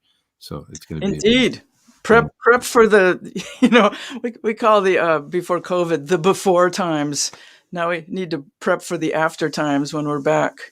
Yeah, because it's a perfect time to do it. Because you know, well, I don't want to say I can't say a time, but it could be 2 months, could be 1 month, could be 6 months, but whatever, you want to get ready and be, you know, prepared. So let's see, it's almost 2, so we can split pretty soon. But I wonder if there's just anybody else with anything else to say here. Oh, there's Music Therapy Lab. So I'm definitely going to check that out. Haven't seen a live show in so long. This is the next best thing. Yeah, for sure. And you know, we'll get you guys ready for your next live gigs, no matter what they are. What is the web address for the 20th? Says Michael. So it's guitarcloudsymposium.com, right? Yeah, guitar. It's up in the cloud. We meet on Zoom. And it's a symposium of education. And I'll put it in the video description below. Thank you. There'll be the link will be down there, so you guys can come check it out and sign up. I can't wait to hear some of Kat's stories too. Like these kinds of stories we're telling, it's got to be like epic, right? It's hilarious. Yeah. For people that don't know, she's worked with a lot of people, but she worked with Prince and Cyndi Lauper, long time with Cyndi Lauper, and also one of the biggest pop stars in Italy, Zucchero.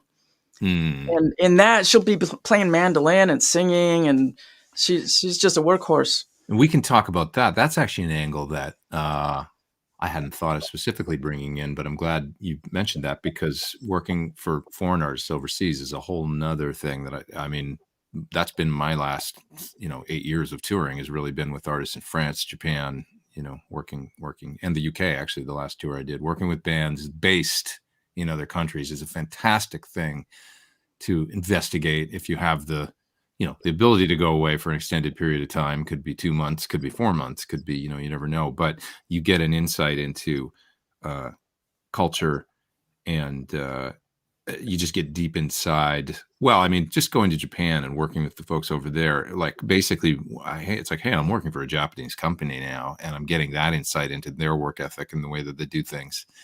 And then going to Italy would be a totally different, because I hear that's a completely different, like, where you might be like, are we ever going to rehearse? Like, it's been a week and we just keep going for coffee. The food's amazing. The wine is incredible, but we're not playing any. And don't worry about it. We'll be fine. And then getting up and doing the gig. And that's a whole nother kind of gig, I've done those gigs too, bro. I'm not going to even start with stories. I mean, a lot of it, for what I've done the last, I don't know, 6-7 years, there's been a lot of gigs where I send the music ahead. We have 4 hours to rehearse, and then the tour starts that night. There's just no time to waste. And so if people don't do their homework, it blows. So if I haven't played with them before, I'm going to choose songs that are really hard to screw up. Yeah. There you go. I'm not going to break out my originals right away. No. Yeah. I mean, if you go to Japan, it's going to be like that band has got your music dialed, like, 6 ways to Sunday when you get over there. You feel like this is gonna be, and then if you go maybe to Italy, it'll be a different thing, but it might be equally as great. This is part of what doing the gig is. I'm gonna put up the website here. I'll just type Guitar Cloud. You sound like you're typing with 2 fingers. I am sort of. I can't type. I don't know how to type. Symposium with a Y, right? Yes. I'm a pretty good speller, but I have a high school education, so let's keep it all in perspective here. Barely a high school education. There you go. Nailed it. So, there was a super chat here. Let's ask Robert what's up. He says, Jennifer, you broke my old school mindset of girls can't play guitar. That is an old school mindset. You are an inspiration. Well, Jennifer was a pioneer for sure. And, I love that actually we're seeing so many, I mean, I saw statistics recently that it was like 52 or 3% or something of new guitar players are female. It's a thing where that's shifting. This is the thing that in orchestras or, certain instruments, it's like it's like there's tons of female musicians. And for whatever reason with rock guitar, that maybe just lagged a little bit. I don't know why. There's a lot of theories about it. And I think it just hasn't been dainty for women to play aggressive music. And that's what it is with rock. I mean, it depends on the genre. There's some super lightweight stuff, but that's one of my guesses that women just shied away from it or were not accepted doing that. But yeah, those days are over with the internet. There's some 7-year-old girl in Indonesia that kicked my ass. Jesus, they're coming out of the womb with instruments. Yeah, some of the most impressive new players I've seen, like Laurie and Yvette Young, and like I was mentioning, Ariana Powell, who not as many people know about yet, but you should, because she's like insane on guitar. Actually, you should talk to her as well about a future Guitar Cloud Symposium. Yeah, you're right. I'm going to write that down. Yeah, Ariana. I'll give you her info because she's such an amazing guitar player, and she teaches a lot. So she's an instructor as well as part of her, but. Good. Yeah, she's heavy in the playing with Halsey and, in the pop world. Oh, I'm jealous. I am hashtag jealous of that. Watch some of the stuff she's done with Halsey, like the solo acoustic stuff and everything. It's brilliant. She's really okay. Good. Wow. Yeah, she's really terrific. But so there's lots of girls out there blazing the trail now for sure. And like in 10 years, it'll just be like not a thing anymore. And Robert, I didn't mean to, I'm not saying that you were, I know your old school mindset, because I remember, you're right, Robert. I mean, in the 80s, it wasn't just, I mean, truthfully, yeah, you were, as far as rock guitar, you were the, break that door down. Before I got in with Michael Jackson, Prince had Wendy and Lisa. Right. And I thought, okay, it's two of the biggest acts out there in the world right now. So now is the revolution. And then 20 years went by with nothing, just crickets. Yeah. And then I think it was a matter of people, like everybody, being able to access internet at a decent speed and stream videos, and people posting more videos. So young girls see us. Sorry to interrupt. I was just thinking about it. I just off the top of my head, I was just thinking when 92 hit and Nirvana happened and stuff, and maybe it's just like instrumental prowess or whatever, like kind of went by the wayside, and it was just songs there for a while. Like where that's it was true like, too. Yeah. You know, where you had, because there was like, I mean, there was plenty. I mean, there's whole Lilith Fair movement and stuff, and you had plenty of women playing guitar. It just wasn't like this virtuoso. It was about the songs, and so maybe it just kind of derailed for a second, and then once we moved into, the new century, I guess it took a little while, but I think you see these kids. I mean, when I first started becoming aware of all these prodigy musicians, like around 2010 or 11 or 12, you started seeing more of these guitar players on YouTube and stuff. And it was like, they don't have any connection to the 80s because they weren't even born then, like a lot of them. And I think maybe it was like the stigma was not a thing anymore of. It's kind of funny because before I went to GIT, I hadn't done any gigs at all. And so I didn't know what the scene was. It's just I wanted to play guitar. Yeah. First day of class, 59 guys and me. Wow. That was shocking. I didn't expect that at all. Wow. Yeah. Yeah. So I got to rehearse in the bathroom because I knew it was empty. Great reverb. There's always a rehearsal room. I remember GIT, the rooms like being, I know exactly what you're talking about. Walking down the hall. Is that room open? No, there's two guys in there. Is that room open? No, there's two guys. You can go to the bathroom. Yeah, man. God, those are some funny days. I remember like always getting there for your open counseling and stuff. And God, this is a minute ago. It's crazy, hanging out and trying to be the first one there, Yeah, that was crazy, man. Every day I'd leave going, I got nothing more to say about music because I just told them everything. And then I'd have to come back 2 days later. It's, I'd be learning Joe Pass guitar solos and, Satriani and Vi stuff to bring in just to have something new for the next 2 days. It was, wow. Yeah. Yeah. It's interesting. The things I remember from that time, do you remember Richard Smith? I don't think I ever met him. I'm aware of him. Okay, he was great, and he taught at USC and stuff too. But I remember him being one of the most profound things. Like it's these little things that I remember from MI that I really took away. And I remember improvising, like just playing over some simple change with him.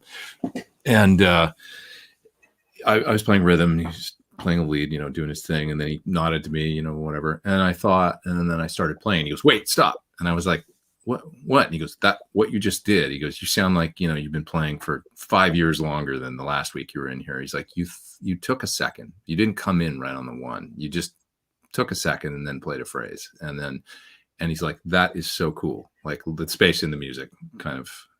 Yeah, and you know what? I mean, his statement. There's a reason why you remember it all these years later, because that was such a boost and a stamp of confidence that you're doing something right. I mean, I remember things teachers said 30, 40 years ago that have really helped me. And that's the kind of stuff that I'm passing on in the Symposium. The stuff that I know that helped me, and it's going to help somebody else. Yeah, those profound, that's exactly it, right? These things that were like these moments, these experiences that we can pass on and go, hey, you don't need to, that's the great thing is you don't have to reinvent the wheel. There's so much experience out there these days and stuff. And these are tried and true things that work, like leaving a little space in your solos or over preparing, just prepare a lot. So you don't have to, these are the kinds of things that you'll pick up, and everybody's got a slightly different take on it. Sure. And I'm sure that's why this will be a really successful and awesome event, because it'll be all these pulling from different folks, all these different ideas, and you guys get to take away from it. If you sign up for it and do it, you'll get to take away all this great experience. So yeah, cool. Well, I suppose we should split. Okay. Yeah, but this has been awesome, and we're going to do a few. I need to ask you about Monday, actually. What's happening schedule-wise Monday? Because I remembered I have to go driving out to Sur to do some stuff tomorrow. Yeah, I think I screwed up the schedule for us. I'll hit you with email because Jason said he thought it was the next Monday. So I think tomorrow's free. Oh, great. Okay, good. But we're going to do some IG Live stuff this week to continue to let people know about this and stuff, and maybe there's going to be some other things happening, so we'll remind folks. But once again, you can see it on the screen there, guitarcloudsymposium.com, and that'll be down in the video description below. The link down there will live on this video, so you guys, if you forget, you can come back to the video, go there, check it out, see if it seems interesting. I hope it does. I think it's going to be awesome. Just 2 more super chats there before we go. Yep. Robert was asking if you still teach online. Do you? I do, but my time is so limited. Hit me up in a couple months and see if my head's in any better shape. Well, this takes a lot of your time. I know. Putting these events. Yeah. I put so much energy into teaching that I pretty much have to take a nap after I've done a couple lessons. It's like, this, and I get all pumped up, and I often will spend another half hour or 45 minutes digging up links and making PDFs and sending the Zoom link to people afterwards. And I just can't have too many one-on-one students. And that's partly why I'm doing the symposium too. But I feel like it's, honestly, don't you feel like one-on-one is great and necessary sometimes, but for the most part, I feel like a lot of this information especially this it's not like there's like 500 people going to be at this event. It's still a select group of folks that sign up, and there's some one-on-one and right. And, obviously the Q&A, and it's not even like what we've got here where I think we've still got like 500 people online, so it's a more intimate group and stuff like that. So I feel like it's like, I guess what I'm coming around to is like Tim Pierce's studio guitar masterclass, or these things, like you can learn so much by it not being and maybe a better value, because what you spend with a really high quality teacher for a one-on-one lesson is pretty expensive these days, I find. Paid upwards of $300 for an hour lesson and things like that. So, you get 5 instructors for almost 8 hours for $199. Yeah, that's fantastic. And I didn't say also, after each instructor's hour, there's a half hour, 25-minute Q&A, but there's also a group Q&A with everybody at the end of the day. And there's probably going to be less than 30 people. Yeah. It's amazing. I mean, for the price of a month of lessons with a local guitar teacher or something, I would think it's like you get all this experience from folks that have played with Prince and everything. So, let's see. Stephen Turner was just asking, who was your favorite instructor at GIT? Who did you learn the most from? Joe DiOrio. Joe DiOrio. Yeah. I had a crush on his intervallics, like you wouldn't believe. Those big giant steps. It just immediately hit me as such a fresh sound. And he would go somewhere. He was not in his body when he would play. Wow. So that made a big impact. Yeah. That's cool. That's cool, Joe. Yeah, God, it was good times back then. It's still good times there, I'm sure, and different and stuff. But I feel lucky to have gotten in at the end when it was still the original owners and all that. Yeah, me too. Yeah, by the end, I mean, before it changed hands and things shifted a little bit. But I think it's still a great option. I mean, maybe it's gone through an ebb and flow of like Saturday Night Live. Some seasons are better, but yeah, we were back in the Belushi days. Yeah, exactly. I was at the end of the Belushi days. Yeah. That's great. Well, let's split. Hang out for a second, and I'll say goodbye to you once we're off here. Okay. And but the rest of you guys, thanks for being here. Next week, Richie Cotson's coming on, which is awesome. Right on. Yeah. So I've had one fellow in particular, but many folks have asked to have him as a guest, and he's just a sweet dude. And he's got a new record out with Adrian Smith from Iron Maiden, and it's super cool and bluesy and awesome sounding. So I can't wait to interview him. And so please come back next week. As always, I appreciate you folks so much. Thanks for being here.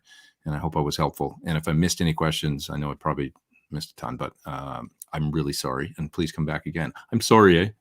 'Cause I'm Canadian. So I'll end each week with an apology, eh? And with that, isn't it beer o'clock? Yeah, hey, take off, you hosers. Okay. Hang out for a sec. Bye, you guys.